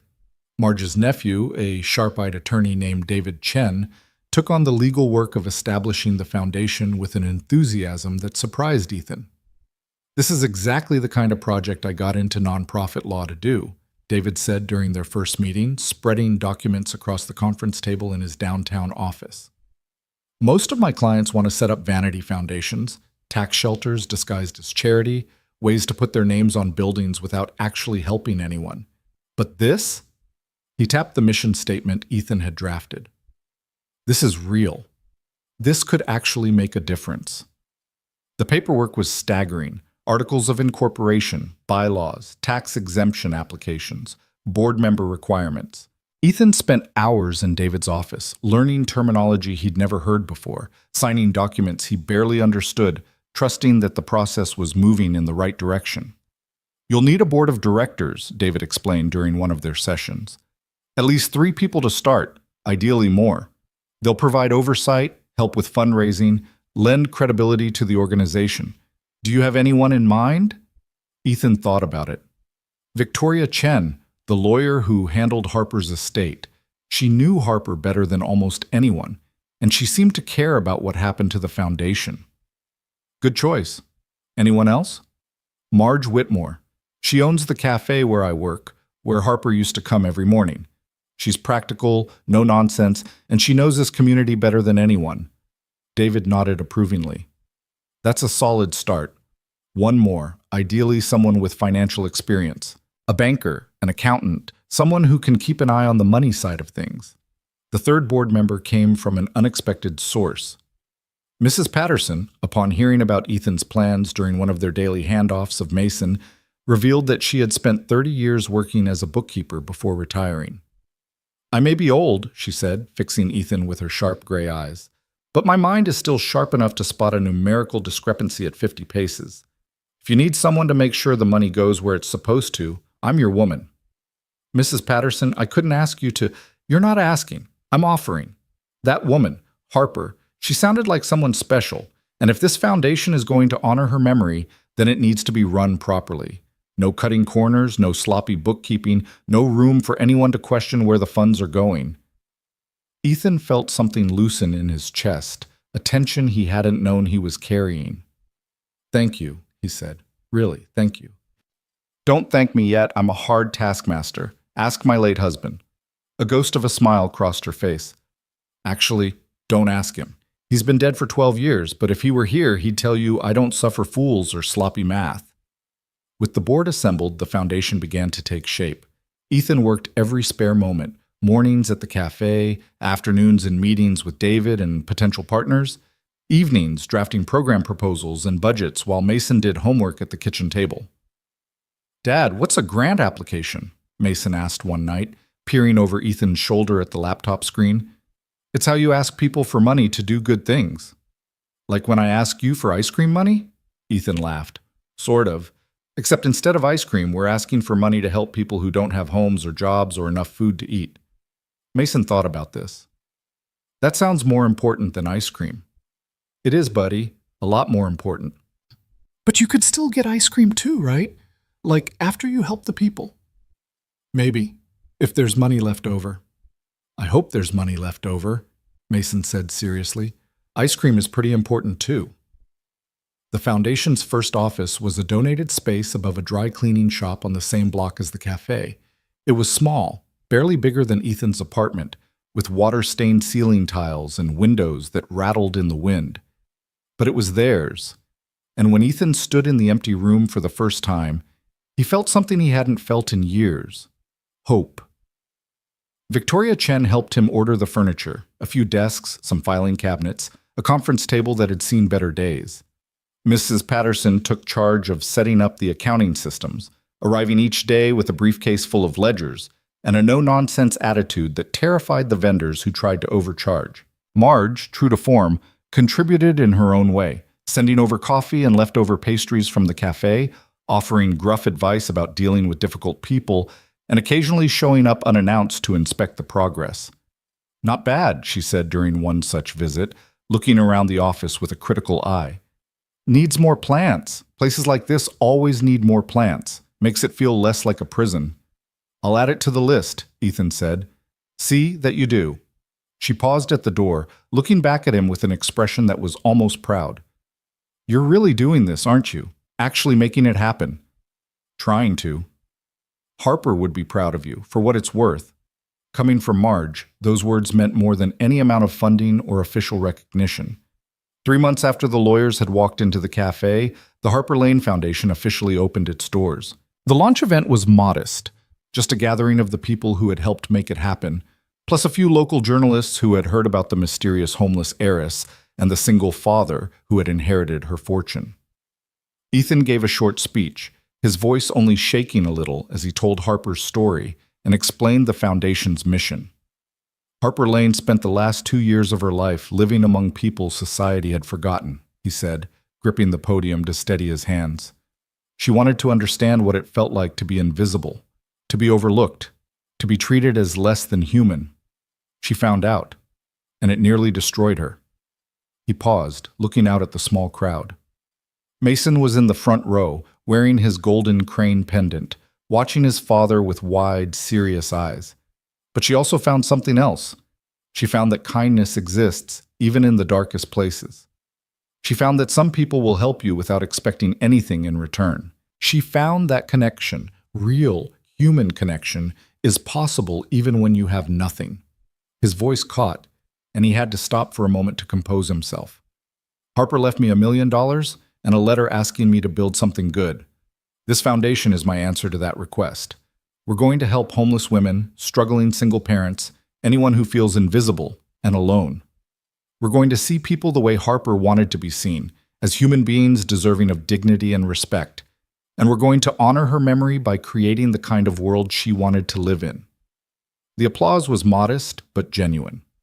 After the speeches, as people mingled and drank coffee from the donated urn, Victoria Chen approached Ethan with a manila envelope. There's something I need to tell you, she said quietly, drawing him aside. Something I've been holding back until the foundation was established. Ethan's stomach tightened. What is it? Harper left more than just the $1 million for you personally. She also designated a significant portion of her estate, $100 million, to be used as an endowment for the foundation, to be released once it was officially operational. The number hit Ethan like a physical blow. He actually staggered, reaching out to steady himself on a nearby desk. 100 million? She wanted to make sure the foundation had the resources to truly make a difference, not just for a few years, but for generations. Victoria handed him the envelope. The paperwork is all here. The funds will be transferred to the foundation's account within the week. Ethan opened the envelope with shaking hands and found another letter inside, shorter than the first, written in Harper's now familiar handwriting. Dear Ethan, if you're reading this, it means you actually did it. You took my gift and turned it into something real. I knew you would. This money isn't charity. It's an investment. In you, in your vision, in the world I hope you'll help create. Use it wisely. Hire good people. Build something that will last long after both of us are gone. And remember, it's not about the money. It was never about the money. It's about seeing people, really seeing them. That's the hardest thing in the world and the most important. I'm proud of you, Ethan Cole. More than you'll ever know. Love always, Harper. Ethan read the letter twice, then folded it carefully and put it in his pocket next to the first one. He would keep both letters with him always, a reminder of what he was fighting for and why. Are you okay? Victoria asked, her voice gentle. Yeah. He wiped his eyes with the back of his hand. Yeah, I think I am. The first year of the Harper Lane Foundation was a learning experience in every sense of the word. There were triumphs and setbacks, moments of incredible progress and periods of crushing frustration. Ethan made mistakes, plenty of them, but he also learned, adapted, grew. The Foundation's first program was a pilot partnership with local homeless shelters, providing not just beds and meals, but comprehensive support services. Case managers who treated clients with dignity, job training programs that actually led to employment, financial literacy classes that helped people rebuild their lives from the ground up. Ethan spent hours visiting the shelters, talking to the residents, listening to their stories. He heard about lost jobs and broken families, about addictions and mental illness, about the 1,000 small disasters that could send anyone spiraling down into homelessness. He heard about the indignities they faced every day, the averted eyes, the cruel comments, the way society treated them as problems rather than people. And he thought of Harper, living among them, experiencing everything they experienced, trying to understand. You're different, a woman named Sandra told him one evening at the 5th Street shelter, the same shelter where Harper had sometimes stayed. Sandra was in her 50s, gray-haired and weathered, with eyes that had seen too much. Most people who come here with money, they want to feel good about themselves. They give us things and take pictures and then go back to their comfortable lives. But you actually listen. I had a good teacher, Ethan said. The woman who started all this, Harper? You knew her? Sandra nodded slowly. She stayed here a few times during the worst weather, kept to herself mostly, but she was kind. Helped me once when I was having a bad night, sat with me until morning, just talking, never asked for anything in return. Ethan felt his throat tighten. That sounds like her. When I heard about the foundation, about who she really was, I couldn't believe it. All that money, and she chose to live like us. Sandra shook her head in wonder. I asked her once why she was here, and you know what she said? She said she was trying to remember what it felt like to be human. Did she find it? I don't know. But I think maybe she was looking in the wrong place. Sandra met his eyes. Being human isn't about suffering, it's about connection. And she had that at the end. With you. With the little boy she told me about, your son. She talked about Mason? All the time. She said he looked at her like she was magic. Sandra smiled, and for a moment the weariness fell away from her face. I think that's what she needed more than anything, someone to look at her with wonder instead of pity. That conversation stayed with Ethan for a long time. He thought about it during the long days and longer nights, during the board meetings and fundraising events, during the moments when the work seemed overwhelming and impossible. He thought about it when the foundation opened its first transitional housing facility, a converted apartment building that provided not just shelter, but a pathway to independence. 20 units for families in crisis with on-site childcare, job placement services, and the kind of support that actually helped people get back on their feet. He thought about it when the local newspaper ran a feature story on the foundation, bringing in a wave of donations and volunteers.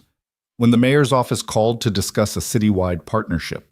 When other organizations began reaching out, wanting to replicate the model in their own communities. And he thought about it when Mason, now 8 years old, asked if he could start volunteering at the foundation after school. I want to help, Mason said, clutching his golden crane pendant the way he always did when he was being serious. Like Miss Harper helped people. Like you help people. What kind of helping did you have in mind? I could teach kids to make paper cranes. Miss Harper taught me, and now I can teach them. His eyes were bright with enthusiasm. She said if you make 1,000 cranes, you get a wish. Maybe we could make 1,000 cranes together and wish for everyone to have a home. Ethan pulled his son into a hug, feeling the familiar ache in his chest that came whenever Mason reminded him of Harper. That's a beautiful idea, buddy. Let's do it. The Paper Crane Project became one of the Foundation's most beloved programs. Every Saturday afternoon, Mason would set up a table in the community room of the transitional housing facility and teach anyone who wanted to learn, children and adults alike, how to fold the delicate birds. The walls gradually filled with cranes of every color, strung together on threads, swaying gently in the breeze from the windows. "We're at 412, Mason reported one evening, counting carefully.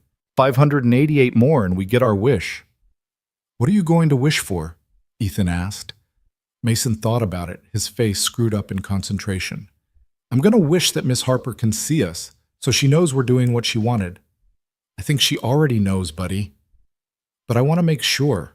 I want her to see the cranes and know that we remember her." He looked up at his father with those serious, too old eyes. "Do you think she'd be happy with everything?" Ethan looked around the room, at the cranes covering the walls, at the families gathered for the Saturday program, at the children playing together while their parents attended job training sessions down the hall. He thought about the 100 people the Foundation had helped in its first year, the lives changed, the hope restored. "Yeah, buddy," he said softly. "I think she'd be really happy." The months continued to pass, each one bringing new challenges and new opportunities. Ethan learned to navigate the complex world of nonprofit management, to balance compassion with practicality, to make impossible decisions with imperfect information. He also learned to accept help when it was offered. Mrs. Patterson proved to be an invaluable asset, catching financial discrepancies before they became problems, and keeping the books so meticulously clean that even the most suspicious auditor couldn't find fault. Victoria Chen joined the staff part-time, using her legal expertise to protect the Foundation's interests and her knowledge of Harper to keep the organization true to its mission. And Marge, gruff, practical, no-nonsense Marge, became an unexpected source of wisdom and support. She never coddled Ethan or told him what he wanted to hear, but she was always there with honest advice when he needed it. "You're spreading yourself too thin," she said one morning when he stopped by the cafe, looking exhausted.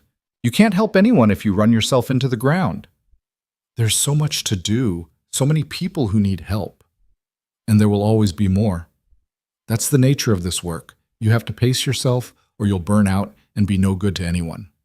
She poured him a cup of coffee, the good stuff from the fresh pot. "Harper didn't leave you that money so you could work yourself to death. She left it so you could build something sustainable, something that would last."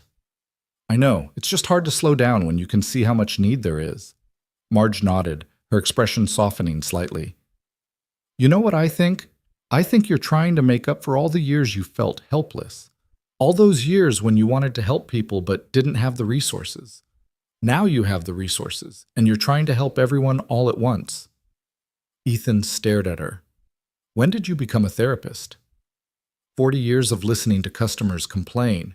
You pick things up." She refilled his coffee. "My point is, you're not Harper. You can't sacrifice yourself the way she did. You have a son who needs you, a foundation that depends on you. Take care of yourself so you can take care of others." It was good advice, and Ethan tried to follow it. He hired more staff, delegated more responsibilities, carved out time each week to just be with Mason, reading books, playing catch in the park, doing all the normal father-son things that had gotten lost in the chaos of building the foundation. One evening, as they sat together on the couch watching a movie, Mason leaned against Ethan's shoulder and said, "Dad?" "Yeah, buddy." "I'm proud of you." The words, so simple and unexpected, hit Ethan like a wave. "What do you mean?" "I mean you're doing something important, something that helps people. My friend Tommy, his dad makes a lot of money, but he doesn't help anyone. He just buys things." Mason looked up at his father with those serious eyes. "You help people. It's better than buying things." Ethan pulled his son close, blinking back the sudden moisture in his eyes. "You know what, buddy? That might be the smartest thing anyone's ever said to me." "I learned it from Miss Harper," Mason said matter-of-factly. "She said that what you do for others is what really matters." not what you do for yourself.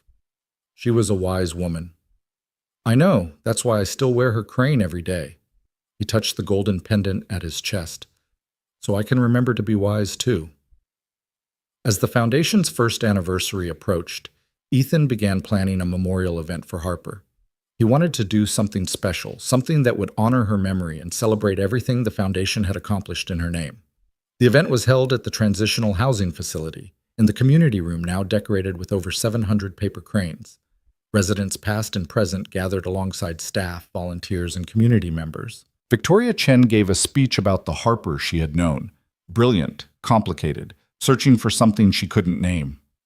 Sandra from the Fifth Street shelter shared her memories of the mysterious woman who had sat with her through a difficult night. And Ethan spoke about the woman who had changed his life.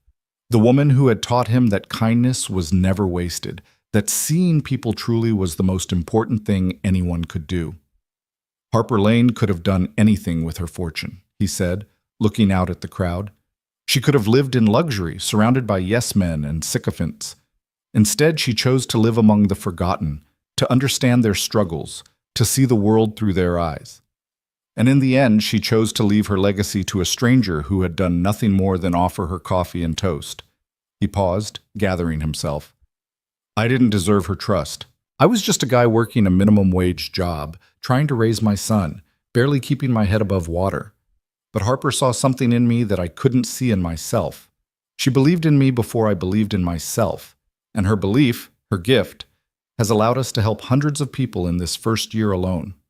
He looked at the paper cranes covering the walls, each one folded with care, each one representing a wish for a better world. We're not done. We'll never be done. Because there will always be more people who need help, more invisible souls waiting to be seen. But we'll keep going, we'll keep building, and we'll keep honoring Harper's memory by doing exactly what she asked us to do, treating every person we meet with dignity and respect, seeing them for who they truly are, and never, ever giving up on the belief that kindness can change the world.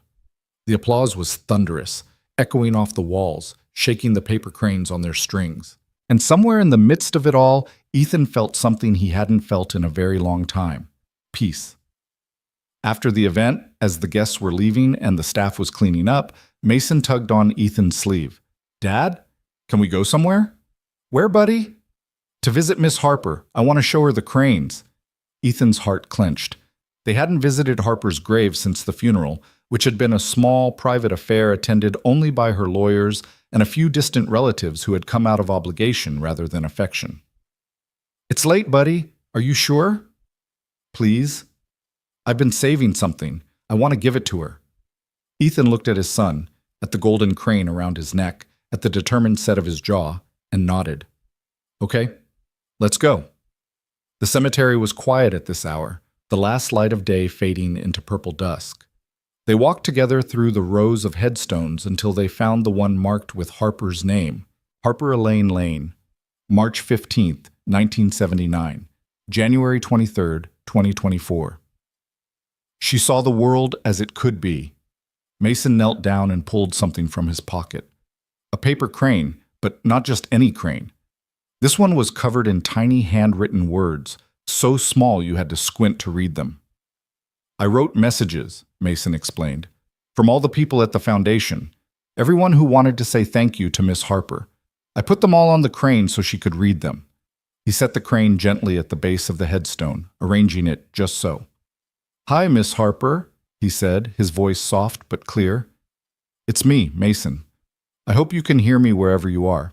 I wanted to tell you that we're doing good things with your money. Dad started a foundation with your name, and we help lots of people who don't have homes, and I teach them to make paper cranes like you taught me. Ethan felt tears streaming down his face, but he made no move to wipe them away. I wear your crane every day, Mason continued, touching the pendant at his chest. It helps me remember to be kind, like you were kind. And I tell everyone about you, about how you were really a princess in disguise who wanted to see what it was like to be normal. That's what I tell the other kids anyway. I think it's kind of true. He was quiet for a moment, and then he looked up at his father. Your turn, Dad. Ethan knelt beside his son, facing the headstone, facing the truth of Harper's absence that he still hadn't fully accepted. Hey, Harper, he said, his voice rough. I don't really know what to say. I've been so busy this past year, building the foundation, trying to do right by your gift, that I haven't had much time to just talk to you. But I think about you every day. Every time I help someone, every time I see someone being kind to a stranger, I think about you and what you taught me. He reached out and touched the cold stone, wishing it could be warm, wishing it could be her. I hope I'm making you proud. I hope this is what you wanted. I hope... His voice broke, and he had to stop. Mason slipped his hand into his father's and squeezed. I hope you're happy now, Ethan finished, wherever you are. I hope you found what you were looking for, and I hope you know that you're not forgotten. You'll never be forgotten. Not by me, not by Mason, not by all the people whose lives you've touched. He stood up slowly, keeping hold of Mason's hand. We should go, buddy. It's getting dark. Okay. Mason took one last look at the paper crane he'd left behind. Bye, Miss Harper. I'll come back soon, and I'll bring more cranes. We're almost at 1,000, and when we get there, I'm going to wish for you to be happy forever. They walked back to the car in silence, father and son, the fading light casting long shadows across the grass. And as they drove home through the darkening streets, Ethan felt something shift inside him, a settling, a releasing of tension he hadn't known he was carrying. Harper was gone. Nothing would change that, but she had left behind something more valuable than all the money in the world.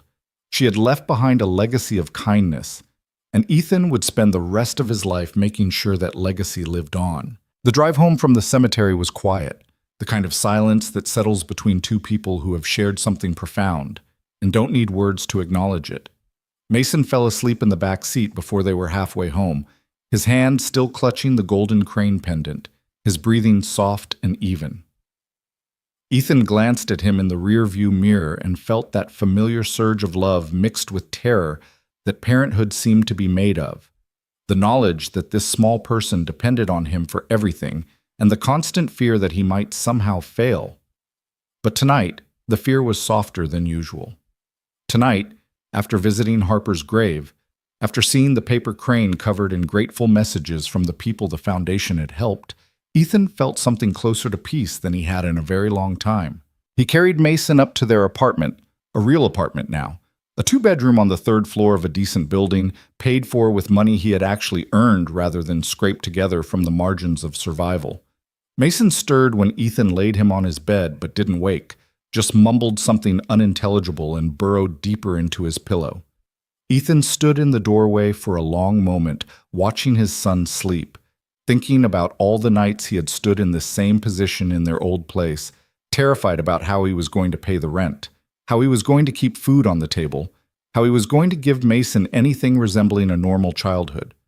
Those fears hadn't disappeared entirely, they probably never would, but they had transformed into something different, something more manageable. The foundation was stable now, approaching its 2nd anniversary. And while Ethan still worked long hours and worried constantly about funding and programs and the endless needs of the people they served, he no longer lay awake at night wondering if everything was about to fall apart. Harper had given him that. Harper and her impossible gift. He closed Mason's door softly and went to the kitchen, where the stack of papers he'd been avoiding all week sat on the counter, demanding attention. Grant applications mostly, along with a proposal for a new program that Victoria Chen had been pushing. A mental health initiative that would provide counseling services to foundation clients who needed more support than job training and housing assistance could offer. It was a good idea, a necessary one, but it was also expensive, complicated, and would require partnerships with healthcare providers that Ethan wasn't sure he knew how to build.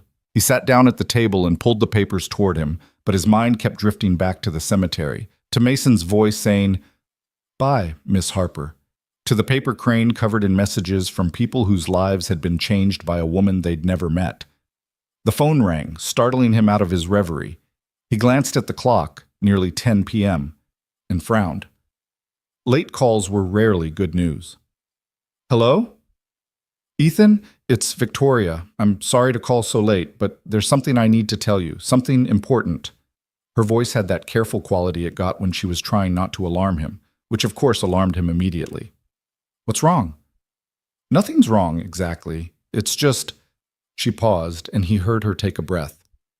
I received a call this afternoon from a journalist, a reporter from the New York Times. She's working on a story about Harper, about the foundation, about you. Ethan's stomach dropped. The foundation had received press coverage before. Local newspapers, a few regional outlets, even a brief mention on a national morning show. But the New York Times was different. The New York Times was the kind of exposure that could change everything. What kind of story? A feature piece, apparently. She's been researching Harper's life, digging into her background, interviewing people who knew her. She wants to tell the whole story, who Harper really was, why she chose to live anonymously, and what you've built in her name. That sounds... Ethan struggled to find the right word. That sounds like it could be good. For the foundation, I mean. More visibility, more donations? It could be. But there's something else. Victoria's voice tightened. In her research, she uncovered some things about Harper's past, about her ex-husband, Marcus Webb. Apparently, he's been telling people a different version of events, claiming that Harper was mentally unstable, that she gave away her money because she wasn't in her right mind, that the foundation was built on the delusions of a sick woman. The words hit Ethan like a punch to the gut. That's not true. None of that is true. I know. But he's convincing, and he has documentation, forged, probably, but professional enough to fool people who don't know better. The journalist wants to give him a platform to tell his side of the story. She says it's about balance, about presenting all perspectives. Balance? Ethan's voice rose with anger. Harper was dying when she made those decisions. She was the sanest, clearest person I've ever known. She knew exactly what she was doing and why. I agree. And I've told the journalist as much. But she wants to interview you, Ethan, on the record. She wants you to respond to Marcus's claims, to defend Harper's legacy. Ethan closed his eyes, feeling the weight of the day pressing down on him. An hour ago, he had been standing at Harper's grave, feeling peaceful for the first time in months. Now he was being asked to fight a battle he hadn't known was coming. When does she want to meet? She's flying in tomorrow. She can meet you whenever works for your schedule. Tomorrow. Of course it was tomorrow. The universe never seemed to give him time to prepare. Fine, he said. Set it up. I'll meet her. Are you sure? You don't have to do this. We could issue a statement, let the lawyers handle. No. Ethan's voice was firm. Harper trusted me with her story. She trusted me with her legacy. I'm not going to let someone like Marcus Webb destroy what she built. I'll meet the journalist, and I'll tell her the truth. There was a pause, and then Victoria said, She would be proud of you, Ethan. Harper. She would be so proud. I hope so, he said quietly. I really hope so. The journalist's name was Rebecca Morrison, and she was not what Ethan had expected. He had imagined someone sleek and polished, all sharp edges and sharper questions, the kind of reporter who saw every story as a puzzle to be solved or a target to be destroyed. Instead, he found a woman in her early 40s with kind eyes and a notebook full of genuine curiosity. They met at a coffee shop near the foundation's office. Not the Maple and Main Cafe, which felt too sacred for this kind of conversation, but a similar place with similar rhythms. Rebecca ordered black coffee and listened without interruption as Ethan told her everything. He started at the beginning, the rainy morning when Harper had appeared in the doorway, trembling and soaked, unable to butter her own toast. He told her about the weeks and months that followed, the conversations and the paper cranes and the slow building of trust between two people who had both been broken by the world in different ways. He told her about the morning the lawyers came, about the shock of learning who Harper really was, about the letter that had changed his life.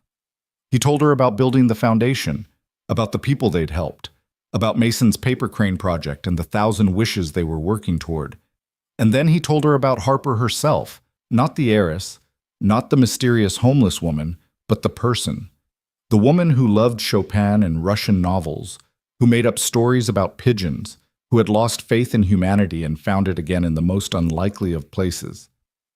She wasn't crazy, Ethan said, his voice steady despite the emotion churning beneath the surface. She wasn't delusional. She was one of the most clear-eyed people I've ever met. She knew exactly what she was doing when she chose to live anonymously, and she knew exactly what she was doing when she left her money to the foundation. Rebecca nodded, scribbling notes. And what about Marcus Webb's claims?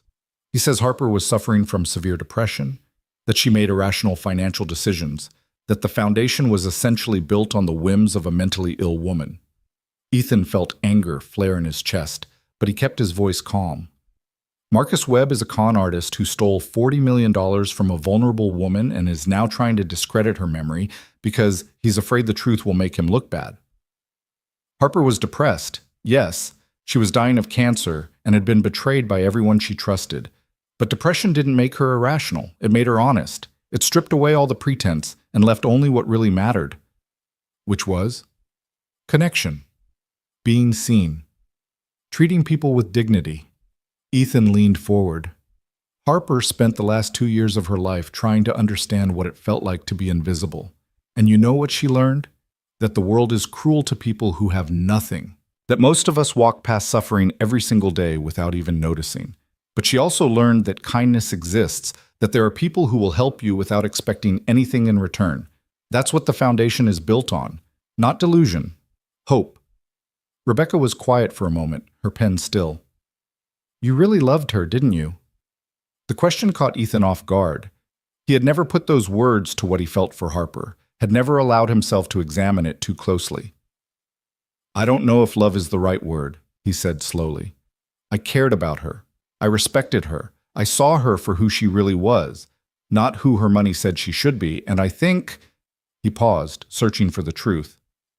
I think she was the first person who ever really saw me, too. Rebecca nodded, something shifting in her expression. I believe you, Ethan, for what it's worth. And I want to tell this story the right way, Harper's way. But I need you to understand that Marcus Webb has powerful friends. He's been reaching out to other journalists trying to get his version of events out there before my piece is published. There are people who would benefit from the foundation being discredited. What kind of people? The kind who don't like seeing money go to homeless shelters instead of luxury real estate. The kind who think charity is weakness and generosity is suspicious.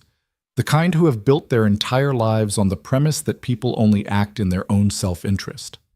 Rebecca closed her notebook. Harper's story challenges that premise. Your foundation challenges it, and that makes certain people very uncomfortable. Ethan thought about this for a long moment. So what do? We tell the truth. We document everything. We give people the evidence they need to decide for themselves. Rebecca stood up, extending her hand. I'm going to write this story, Ethan, and I'm going to write it honestly, but I wanted you to know what you're up against. He shook her hand, feeling the weight of her words settle into his bones. Thank you for warning me. Thank me when the story comes out and you're not buried under an avalanche of bad press. She smiled, but it didn't quite reach her eyes. Good luck, Ethan. You're going to need it.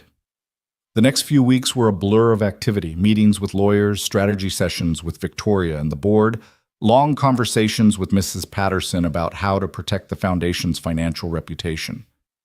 Ethan barely slept, surviving on coffee and determination and the knowledge that Harper's legacy was at stake. Mason noticed the change in his father, as children always do. Dad, are you okay? He asked one evening, watching Ethan stare at his laptop screen without really seeing it. I'm fine, buddy, just busy with work stuff. You look tired, like really tired, more tired than usual. Ethan forced a smile. I'll be okay. There's just some complicated grown-up things happening right now. Is it about Miss Harper? The question made Ethan's heart clench. He hadn't told Mason about Marcus Webb or the journalist's investigation, hadn't wanted to burden his son with adult concerns, but Mason was perceptive, always had been. Sort of, Ethan admitted. There are some people saying not nice things about her, about the foundation. I'm trying to make sure everyone knows the truth. Mason's face darkened with an intensity that looked strange on his young features. What kind of not nice things? Just lies, mostly. People who didn't know her claiming she wasn't really as good as she was. That's stupid, Mason said flatly. Miss Harper was the nicest person ever. She taught me paper cranes. She gave us money so we could help people. Why would anyone say mean things about her? Because some people don't understand kindness, Ethan said gently. They see it as weakness, or they think there must be some hidden motive behind it. They can't imagine anyone doing good things just because it's the right thing to do. That's sad, Mason said. They must be really unhappy. Out of the mouths of babes, Ethan thought. His son had just summarized the entire situation more accurately than any adult analysis could. You're right, buddy. They probably are. Well, we should help them too then. Mason looked up at his father with those serious eyes. That's what Miss Harper would want, right? To help everyone, even the mean people? Ethan pulled his son into a hug, feeling tears prick at his eyes. Yeah, buddy, that's exactly what she would want. Rebecca Morrison's article was published 3 weeks later, on a Tuesday morning that felt like any other, until Ethan's phone started ringing off the hook. The piece was titled, "The Invisible Heiress: How One Woman's Secret Life Changed Everything," and it was everything Ethan had hoped for and more. Rebecca had told Harper's story with compassion and nuance, painting a portrait of a woman who had been failed by the people closest to her and had found redemption in the most unlikely of places. She included Marcus Webb's accusations, as she had warned she would, but she also systematically dismantled them with evidence and expert testimony. Financial records showed that Harper's decisions had been thoughtful and deliberate, made over the course of months with the guidance of qualified professionals. Medical records confirmed that while Harper had been battling cancer, her mental faculties had remained sharp until the very end. And then there were the testimonials, not from lawyers or doctors, but from the people Harper had touched during her 2 years of anonymity. Sandra from the 5th Street shelter spoke about the mysterious woman who had sat with her through a difficult night. A man named Jerome talked about how Harper had helped him navigate the bureaucracy of applying for housing assistance. A single mother named Patricia described how Harper had given her own coat to Patricia's daughter during a particularly cold spell. The article ended with a quote from Mason, which Rebecca had collected during a brief follow-up interview that Ethan had reluctantly agreed to. Miss Harper was like a princess who wanted to know what it was like to be normal. She found out that being normal is hard, but she also found out that there are good people everywhere if you know how to look. That's what my dad taught her, and that's what she taught us. The response was immediate and overwhelming. Donations to the foundation quadrupled within the first week. Volunteer applications flooded in from across the country. Other news outlets picked up the story, spreading it further and wider than Ethan had ever imagined possible. The Harper Lane Foundation went from being a local organization to a national symbol of what was possible when kindness met resources. But not everyone was happy about the attention. 2 days after the article was published, Ethan arrived at the foundation's office to find a man waiting outside, well-dressed, confident, with the kind of smile that didn't reach his eyes. "Ethan Cole?" The man extended his hand. "Marcus Webb. I think we have some things to discuss." Ethan didn't take the hand. He stared at the man who had stolen from Harper, manipulated her, betrayed her trust in the most fundamental way possible. The man who was now trying to destroy her legacy. "I have nothing to say to you," Ethan said, moving toward the door. "That's fine. I'll do the talking." Marcus fell into step beside him. "That article was cute, but it doesn't change anything." Harper was mentally unwell. The decisions she made at the end of her life were the product of a diseased mind, and the courts will eventually agree with me. The courts already looked at this. Her will was upheld. The foundation is legal. For now. But there are appeals in process. New evidence being gathered. It's only a matter of time before the truth comes out. Marcus's smile widened. "You know, it's not too late to make this easy on everyone. Walk away from the foundation, return the money to Harper's estate, her real estate, meaning her surviving relatives, and I'll make sure no one comes after you personally." Ethan stopped walking and turned to face Marcus directly. He was surprised to find that he wasn't scared, wasn't angry even. He was just tired. Tired of people like Marcus Webb, who saw the world as a zero-sum game where kindness was weakness and generosity was stupidity. "Let me tell you something about Harper," Ethan said, his voice calm and steady. "She spent 2 years living among the people society had forgotten. She ate in soup kitchens. She slept in shelters. She experienced what it felt like to be invisible, to be overlooked, to be treated as less than human. And you know what she learned?" Marcus raised an eyebrow.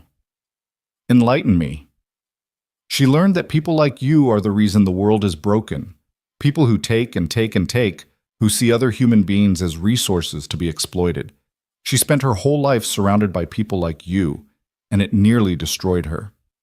Ethan stepped closer, meeting Marcus's eyes without flinching. But in the end, she chose to believe in something better. She chose to trust a stranger with her legacy because that stranger showed her kindness without expecting anything in return. She chose hope over cynicism, generosity over greed. And nothing you do, no lawsuit, no smear campaign, no amount of legal maneuvering is going to change what she built. Marcus's smile had frozen on his face. For a moment, something flickered behind his eyes. Uncertainty, maybe. Or the first stirrings of fear. "You're making a mistake," he said, but his voice had lost some of its confidence. "Maybe, but it's my mistake to make." Ethan turned and walked into the building, leaving Marcus standing alone on the sidewalk. Inside, he found Victoria Chen waiting for him with a concerned expression. "I saw him outside," she said. "Are you okay?" "I'm fine. Better than fine, actually." Ethan surprised himself with a small laugh. "I thought confronting him would make me angry, but it didn't. It just made me feel sorry for him." "Sorry for him?" He spent his whole life taking from people, manipulating them, treating relationships as transactions. And for what? Money he couldn't keep? A reputation in ruins? A legacy of nothing? Ethan shook his head. Harper died with nothing in her bank account, and she left behind something that will change thousands of lives. Marcus will die with all his money and leave behind nothing but lawsuits and regrets. Victoria studied him for a moment, then smiled. "Harper was right about you." "Right about what?" "She said you were the first genuinely good person she'd met in years. She said you had a gift for seeing the best in people, even when they didn't deserve it." Victoria placed a hand on his arm. "That's a rare quality, Ethan. Don't ever let anyone convince you it's weakness." The weeks that followed were challenging but not insurmountable. Marcus Webb's legal threats proved to be mostly bluster. His appeals were denied, his evidence was discredited, and eventually he retreated into the shadows from which he'd emerged. The Foundation's lawyers were vigilant, but there was never a serious threat to the organization's existence. What there was, instead, was growth.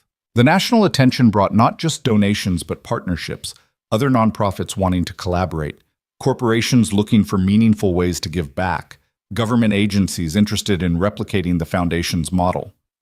Ethan found himself in meetings he never could have imagined, speaking to audiences he never could have dreamed of addressing. Through it all, he tried to stay grounded. He still worked mornings at the Maple and Main Cafe, though now it was more by choice than necessity.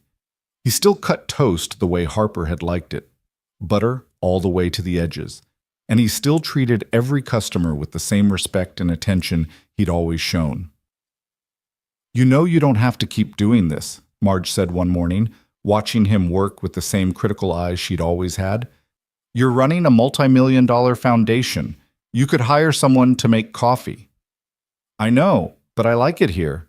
Ethan smiled at her. "Besides, this is where it all started. Where I met Harper, where everything changed." Marge nodded slowly, and something in her expression softened. "You're a strange man, Ethan Cole, but I suppose that's what makes you good at what you do." "I'll take that as a compliment." "Take it however you want. Just don't burn the toast." Mason, now 9 years old, had become something of a celebrity in his own right.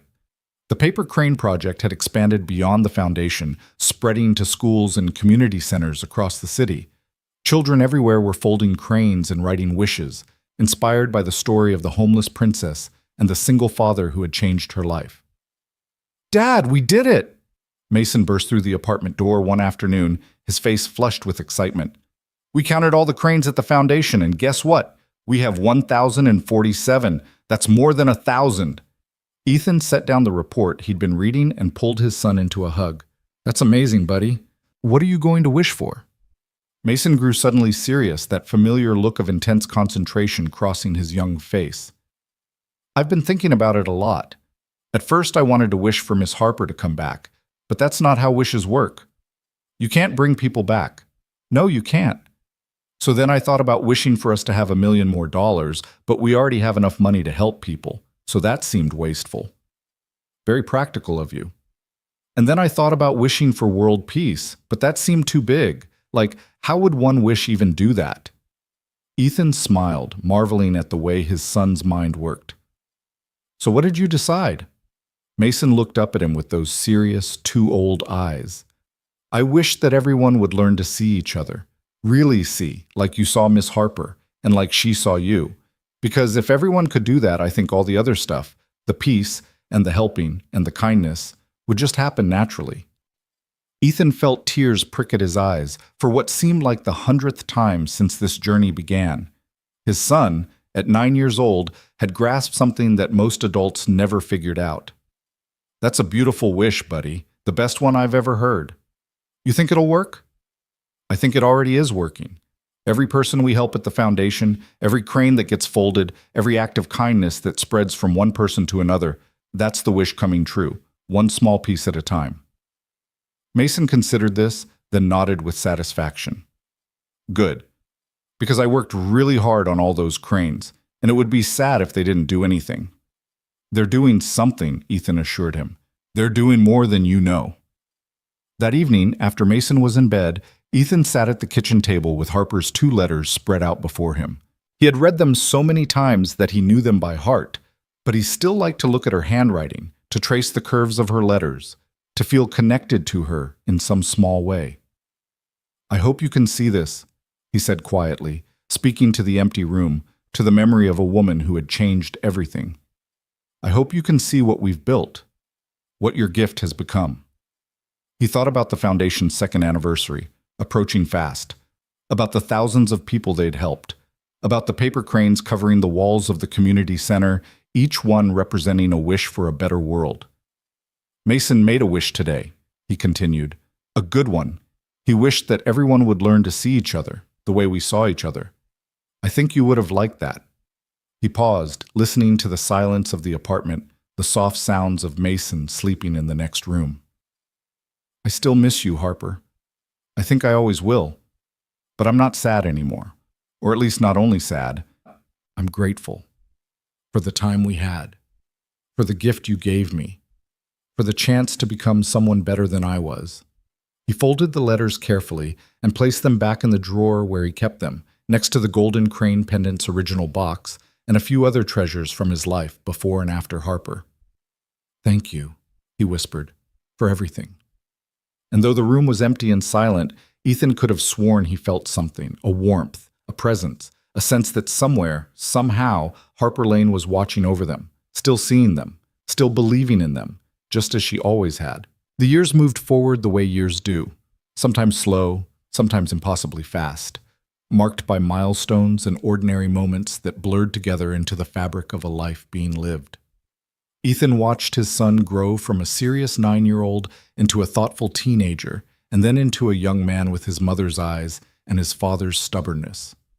Mason never took off the golden crane pendant Harper had left him, not even when his friends teased him about wearing jewelry, not even when fashion dictated that such things were uncool. It hung against his chest like a talisman, a reminder of a woman he had known for only a few months, but who had shaped the trajectory of his entire life.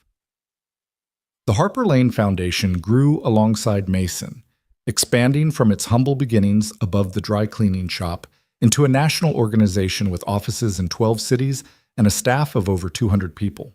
What had started as one man's promise to a dying woman had become a movement, a network of shelters and support services and programs that had touched tens of thousands of lives. Ethan remained at the helm, though his role had evolved over the years.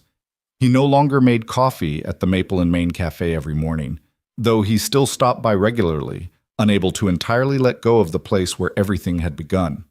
Marge had retired 3 years ago, selling the cafe to one of her longtime employees, but she still came in for coffee and gossip, and to remind everyone that she had known Ethan Cole when he was just a minimum wage worker with a sad story and a good heart. "You've done well," she told him one morning, shortly after the Foundation's 10th anniversary celebration. They were sitting in Harper's old booth. It would always be Harper's booth to Ethan, no matter how many years passed, drinking coffee and watching the morning customers come and go. Better than I ever expected, honestly. When you first told me about your plans, I thought you were crazy. I probably was crazy. Still am, maybe. No. Marge shook her head, her gray hair catching the light from the window. You were just brave enough to believe in something bigger than yourself. That's not crazy. That's rare. Ethan smiled, thinking about all the people who had called him crazy over the years, The skeptics, the cynics, the ones who couldn't understand why anyone would pour so much of themselves into helping strangers. He had stopped trying to explain it long ago. Either you understood or you didn't. And the people who didn't understand were usually the ones who needed help the most. Do you ever regret it? Marge asked. Giving up a normal life for all this? What normal life? I was working minimum wage, barely scraping by, terrified every month that I wouldn't make rent. Ethan laughed softly. This is the most normal I've ever felt. This is the first time in my life that I've actually known what I'm supposed to be doing. And what's that? Seeing people. Really seeing them. Just like Harper taught me. Marge nodded slowly, her weathered face thoughtful. She would be proud of you, you know, if she could see what you've built. I hope so. I think about that a lot. Whether I'm doing it right. Whether I'm honoring her memory the way she deserved. He paused, staring into his coffee cup. Some days I'm sure I'm getting it wrong. Other days I think maybe, just maybe, I'm getting close. That's all any of us can do, Marge said. Get close, try our best, hope it's enough. They sat in comfortable silence for a while, watching the cafe fill up with the morning rush. New faces mixed with familiar ones, strangers and regulars sharing the same space without knowing anything about each other's lives. That was the thing about places like this, Ethan had learned. They were crossroads, intersections where different stories briefly touched before moving on. Harper had understood that. She had chosen this cafe, this booth, this corner of the world to spend her final months because she had recognized it for what it was, a place where anyone could belong, at least for a little while. I should get going, Ethan said finally, standing up and dropping money on the table. Board meeting at 10. Victoria will have my head if I'm late. Victoria Chen is still with you, after all these years? She says she'll quit when the work is done. Ethan smiled. I told her the work is never done, and she said that's exactly why she's staying. Marge chuckled. Smart woman. The smartest. I couldn't have done any of this without her. He said his goodbyes and walked out into the morning sunlight, pausing for a moment on the sidewalk to look back at the cafe. The sign above the door was new. The old one had finally fallen apart 2 years ago, but everything else was the same. The same cracked tile visible through the window, the same flickering fluorescent lights, the same corner booth where a trembling woman had sat on a rainy morning, too weak to butter her own toast. 10 years. It seemed impossible that so much time had passed, and yet also impossible that it had only been 10 years. So much had changed, so much had stayed the same. Ethan took a deep breath and headed toward the Foundation's headquarters, his mind already shifting to the challenges of the day ahead. The board meeting was the usual mix of good news and difficult decisions. The Foundation's annual budget had grown to nearly $20 million, funded by a combination of the original endowment, ongoing donations, and grants from government agencies and private foundations. They were reaching more people than ever, but the need was also greater than ever, and there were always more requests for help than resources to provide it. Victoria Chen ran the meeting with her characteristic efficiency, moving through agenda items with the practiced ease of someone who had been doing this for a decade. Mrs. Patterson, now in her mid-80s but still sharp as a tack, reviewed the financial reports with her usual meticulousness. David Chen, who had long since moved from outside counsel to full board member, provided legal updates and risk assessments. And at the end of the table, in the seat that had been empty for years before he'd claimed it, sat Mason Cole. 20 years old now, a junior at Columbia University, and the newest member of the Foundation's board of directors. Ethan still couldn't quite believe it sometimes, seeing his son sitting there in a suit and tie, asking intelligent questions, and offering thoughtful suggestions. Mason had grown into exactly the kind of person Harper would have wanted him to be. Compassionate but practical, idealistic but grounded, with a gift for seeing the best in people without being naive about their flaws. The youth mentorship program is showing strong results, Mason was saying, flipping through a report he had helped compile. 92% of participants have stayed in school, and 78% have improved their grades by at least one letter. But we're only reaching about 500 kids right now. If we could expand to the other cities where we have offices, the budget for that kind of expansion would be significant, David interjected. We'd need to hire at least 30 new staff members, find appropriate facilities in each city. I know, but the return on investment is clear. Every kid we help stay in school is a kid who's less likely to end up homeless as an adult. Mason looked around the table, his expression earnest. Isn't that the whole point? Prevention, not just intervention? Ethan felt a surge of pride, so intense it was almost painful. His son understood. He truly understood. Mason makes a good point, Victoria said. We've always talked about expanding the mentorship program. Maybe it's time to actually do it. I'll draft a proposal, Mason offered. Detailed budget projections, staffing requirements, timeline for implementation. I can have it ready for the next meeting. That would be helpful, Ethan said, keeping his voice neutral despite the emotion swelling in his chest. Thank you, Mason. His son met his eyes across the table and smiled, a small private smile that said he knew exactly what his father was feeling and didn't need it spoken aloud. After the meeting, as the board members filed out, Mason hung back. Dad, can we talk for a minute? Of course. What's on your mind? Mason closed the door to the conference room and turned to face his father. He was taller than Ethan now, had been for years, but in this moment he looked young again, uncertain in a way that reminded Ethan of the serious little boy who had asked if Miss Harper was in heaven. I've been thinking a lot about the future, Mason said, about what I want to do with my life. And? I want to work here, full-time, I mean, after I graduate. He paused, searching his father's face for a reaction. I know you always said I should find my own path, that I shouldn't feel obligated to follow in your footsteps. But this isn't about obligation, it's about… He struggled for words. It's about purpose, about meaning, about being part of something that matters. Ethan was quiet for a long moment, processing. He had always been careful not to pressure Mason toward the foundation, not to make his son feel that his worth was tied to continuing Harper's legacy. He had wanted Mason to be free to choose his own life, whatever that looked like. But he had also hoped, secretly, silently, he had hoped that someday Mason would choose this. Are you sure? Ethan asked. There are a lot of other things you could do. You're smart, capable. You could have any career you wanted. I know, and I've thought about it a lot. But every time I imagine myself doing something else, I feel this… Mason touched his chest, where the golden crane pendant hung beneath his shirt. This weight. Like I'd be turning my back on something important. On someone important. Harper. Yes, and you. And all the people we've helped over the years. Mason's voice grew stronger. Dad, I've watched you build this foundation from nothing. I've seen the lives you've changed, the hope you've given people who had none. And I want to be part of that. I want to carry it forward. Not because I have to, but because I can't imagine doing anything else. Ethan felt tears prick at his eyes, tears of joy, of pride, of a love so deep it defied expression. He pulled his son into a hug, holding him tight, the way he had when Mason was small, when the world was scary and uncertain, and Ethan was the only solid ground. She would be so proud of you, Ethan whispered. Harper. She would be so incredibly proud. I hope so, Mason said, his voice muffled against his father's shoulder. I hope I can live up to her legacy.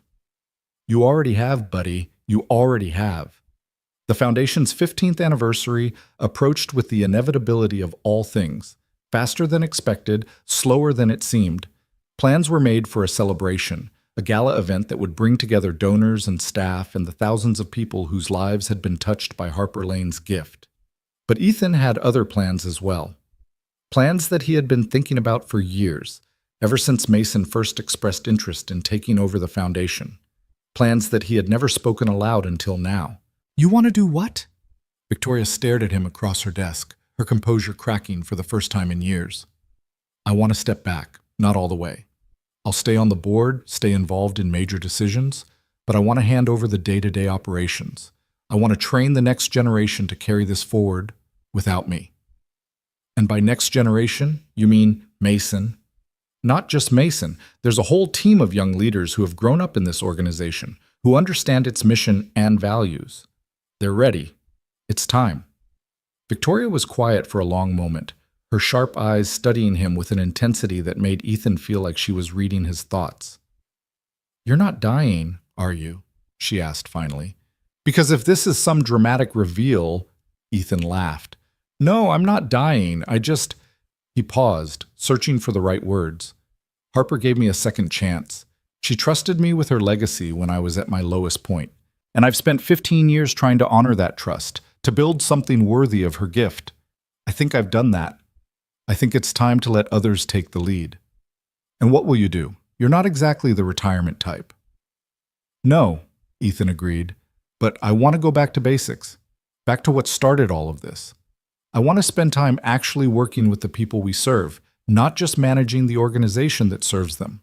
I want to make coffee and cut toast and listen to people's stories, the way I did with Harper. Victoria's expression softened.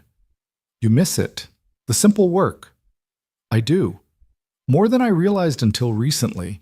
I got so caught up in running an organization that I forgot why I started it in the first place. It wasn't about the numbers or the budgets or the strategic plans. It was about seeing people, really seeing them. Like Harper saw you. Yes, exactly like that. Victoria nodded slowly, and Ethan could see her processing, adjusting, adapting to this new reality the way she had adapted to every challenge over the past 15 years. Well, she said finally, I suppose I can't argue with the founder. If you think it's time, then it's time. She paused, a rare smile crossing her face. But for the record, you're not allowed to completely disappear. This organization needs you, even if it doesn't need you running things day to day. I'm not going anywhere, Ethan promised. I'll always be here, just in a different capacity. The announcement of Ethan's transition was met with surprise and in some quarters concern. The foundation had become so identified with its founder that many people couldn't imagine it without him at the helm. But as the months passed and the transition unfolded smoothly, those concerns faded. Mason proved to be a capable leader, surrounded by a team that shared his vision and values. The foundation continued to grow, to evolve, to reach more people than ever. And Ethan, true to his word, went back to basics. He started volunteering at one of the foundation's shelters 3 days a week, doing the simple work of making coffee and serving meals and listening to anyone who needed to talk.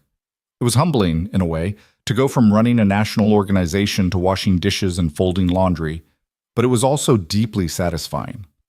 This was the work that mattered. This was the work that Harper had believed in.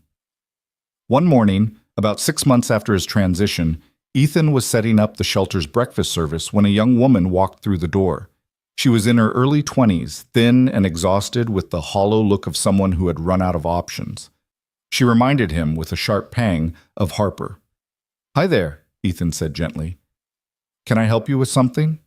The woman flinched at his voice, then seemed to steady herself. I heard there was food here, and maybe someone who could help me figure out what to do next. You heard right. Come on in, have a seat. Can I get you some coffee? She nodded, not quite meeting his eyes. That would be nice, thank you. Ethan poured her a cup and grabbed a plate of toast, buttering it carefully all the way to the edges. He set both in front of her and took a seat across the table. I'm Ethan, he said. What's your name? Grace. Her voice was barely above a whisper. My name is Grace. That's a beautiful name. Is there anything specific you need help with, Grace? Or do you just need a warm meal and a place to rest for a while? Grace's eyes filled with tears. She looked down at the toast, at the coffee, at the kindness being offered without conditions or expectations. I don't know, she admitted. I don't know what I need. Everything fell apart. My job, my apartment, She stopped, unable to continue. You don't have to explain, Ethan said. You don't owe me your story. You're here, and that's what matters. Everything else can wait. Grace looked up at him then, really looked, and something shifted in her expression. It was a look Ethan had seen many times over the years, the look of someone who had expected to be judged and was instead being seen. Why are you being so nice to me? She asked. You don't know me. You don't know anything about me. I don't need to know anything about you to treat you with kindness, Ethan said simply. That's not how kindness works. Grace stared at him for a long moment, and then, slowly, she began to cry. Not the desperate sobs of someone in crisis, but the quiet tears of someone releasing a burden they had carried for too long.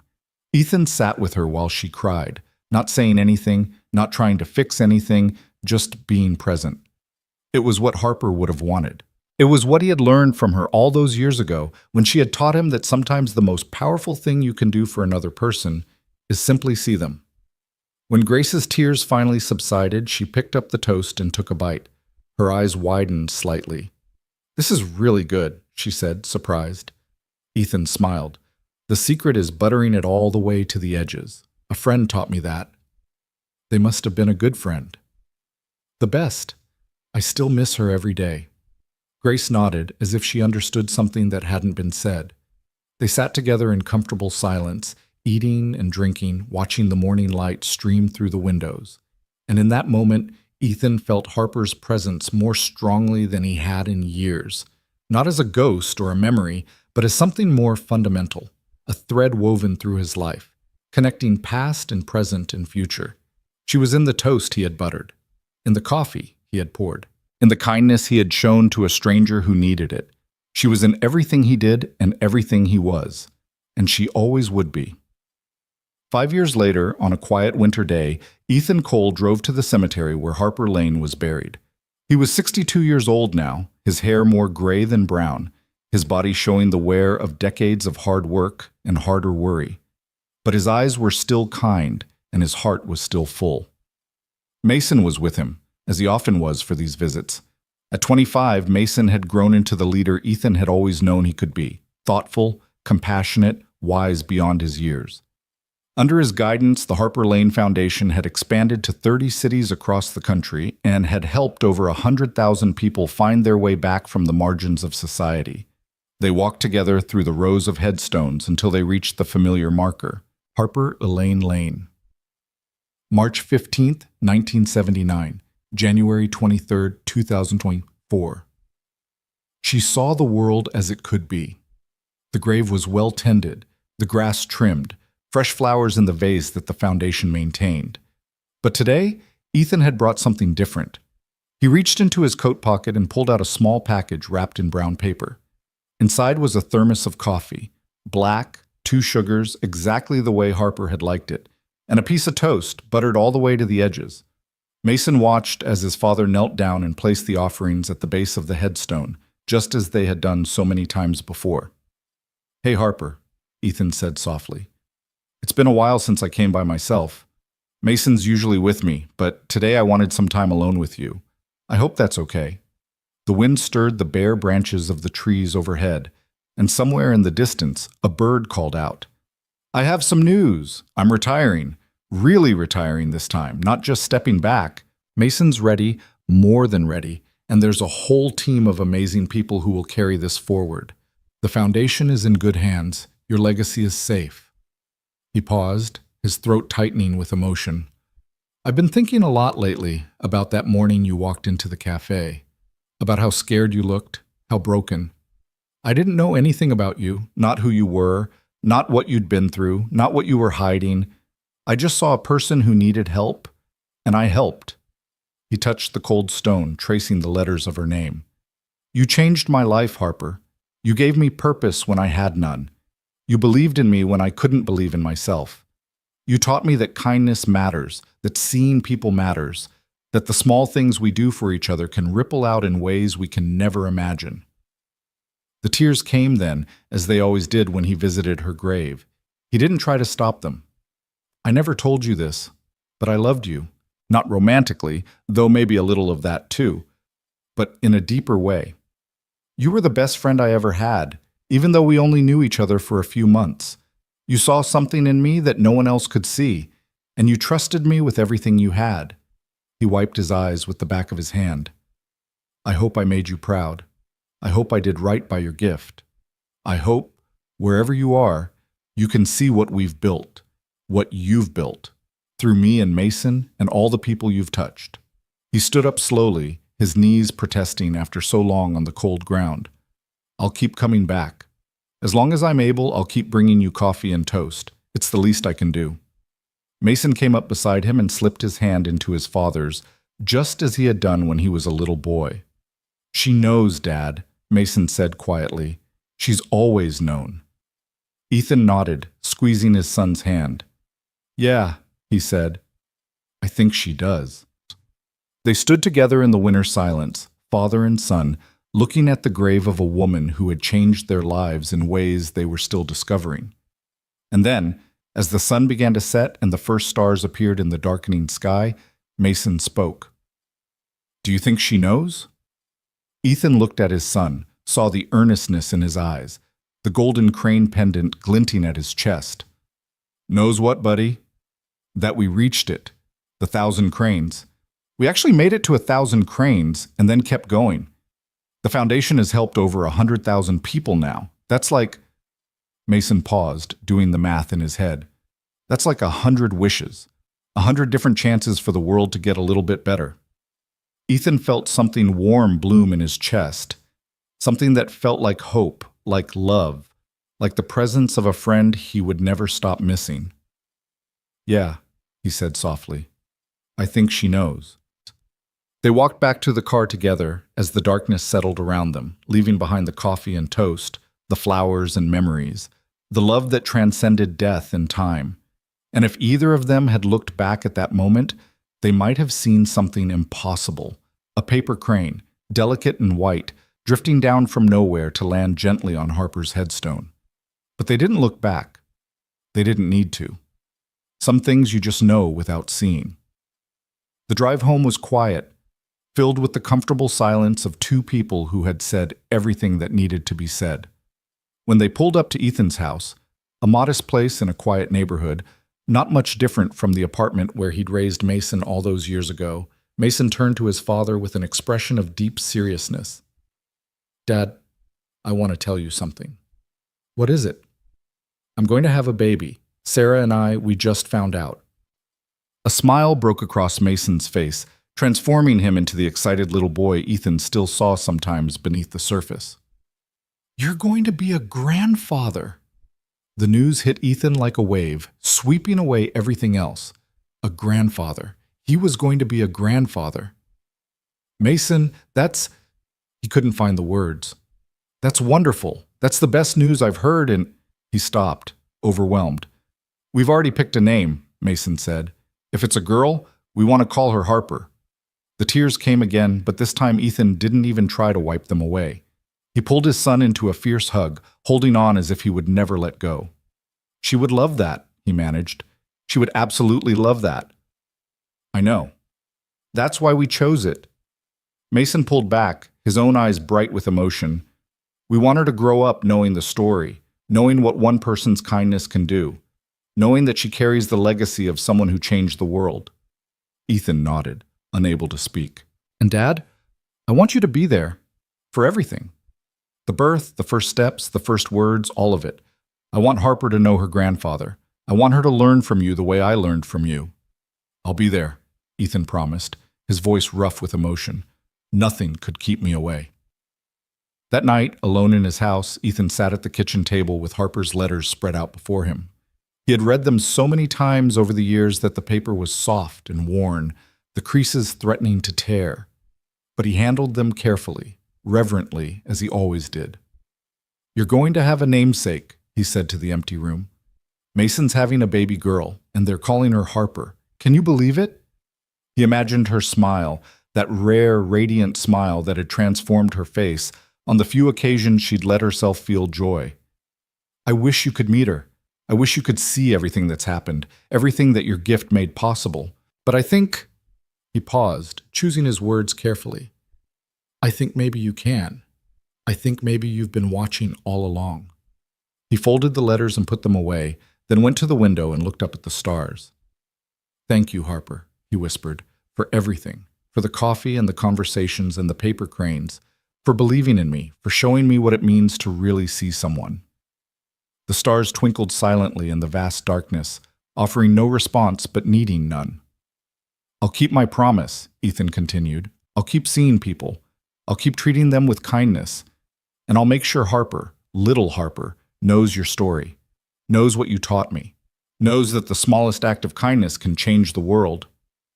He stood there for a long time, watching the stars, feeling the presence of something he couldn't name but knew was real. And when he finally went to bed that night, he dreamed of a rainy morning and a woman in the doorway of a cafe, trembling and lost and waiting to be seen. In the dream, He walked toward her with a towel and a cup of coffee, just as he had done all those years ago. And she smiled at him, that rare, radiant smile, and said, "Thank you, Ethan, for everything." When he woke, the sun was streaming through the windows and the birds were singing in the trees outside. It was going to be a beautiful day, a day for new beginnings, a day to keep building something good. 7 months later, on a warm spring evening, Harper Elizabeth Cole came into the world with a lusty cry and a full head of dark hair.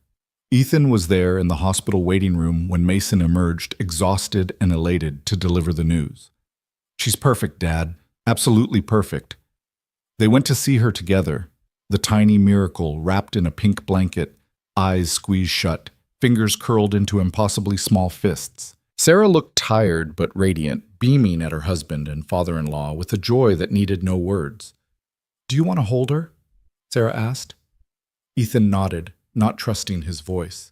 Mason carefully transferred the baby into his arms, and Ethan looked down at his granddaughter for the first time. She was so small, so fragile, so full of possibility. "Hello, Harper," he whispered. "Welcome to the world. You've got a lot to live up to, you know. You're named after someone very special." The baby stirred slightly, her eyes fluttering open for just a moment. And in that instant, Ethan could have sworn he saw something there. A spark, a recognition, a connection that transcended time and space. "I'm going to tell you all about her," he continued, his voice thick with emotion. "About the woman you're named after. About how she changed my life. About how she taught me that kindness matters, that seeing people matters, that the smallest thing can make the biggest difference." He looked up at Mason and Sarah, saw the love and hope shining in their faces. "And I'm going to teach you everything she taught me. I'm going to make sure you grow up knowing that you carry her legacy, that you have the power to change the world, one small act of kindness at a time." The baby yawned, a tiny, perfect gesture that made everyone in the room laugh. "But for now," Ethan said, carefully handing her back to Sarah, "you just need to sleep and eat and grow. There's plenty of time for world-changing later." He stepped back, watching his son and daughter-in-law with their newborn daughter, feeling the weight of years and the lightness of hope. This was what Harper had given him. Not just money, not just a mission, but this, a future full of love and possibility. A legacy that would continue long after he was gone, carried forward by his son and his son's children and all the generations yet to come. Outside the hospital window, the sun was setting over the city, painting the sky in shades of gold and pink. It was the kind of sunset Harper would have loved, beautiful and fleeting and full of promise. "Thank you," Ethan whispered, too quietly for anyone else to hear. "For all of it." And somewhere, in the vast mystery beyond the stars, he knew she was smiling. The story that had begun with a cup of coffee and a piece of toast had become something more than he ever could have imagined. It had become a legacy of kindness, passed from one generation to the next, rippling out into the world in ways that would continue long after all of them were gone. Harper Lane had seen the world as it could be. And through Ethan Cole, through his son, through his granddaughter, through the countless lives touched by her gift, that vision was slowly becoming reality. One small act of kindness at a time.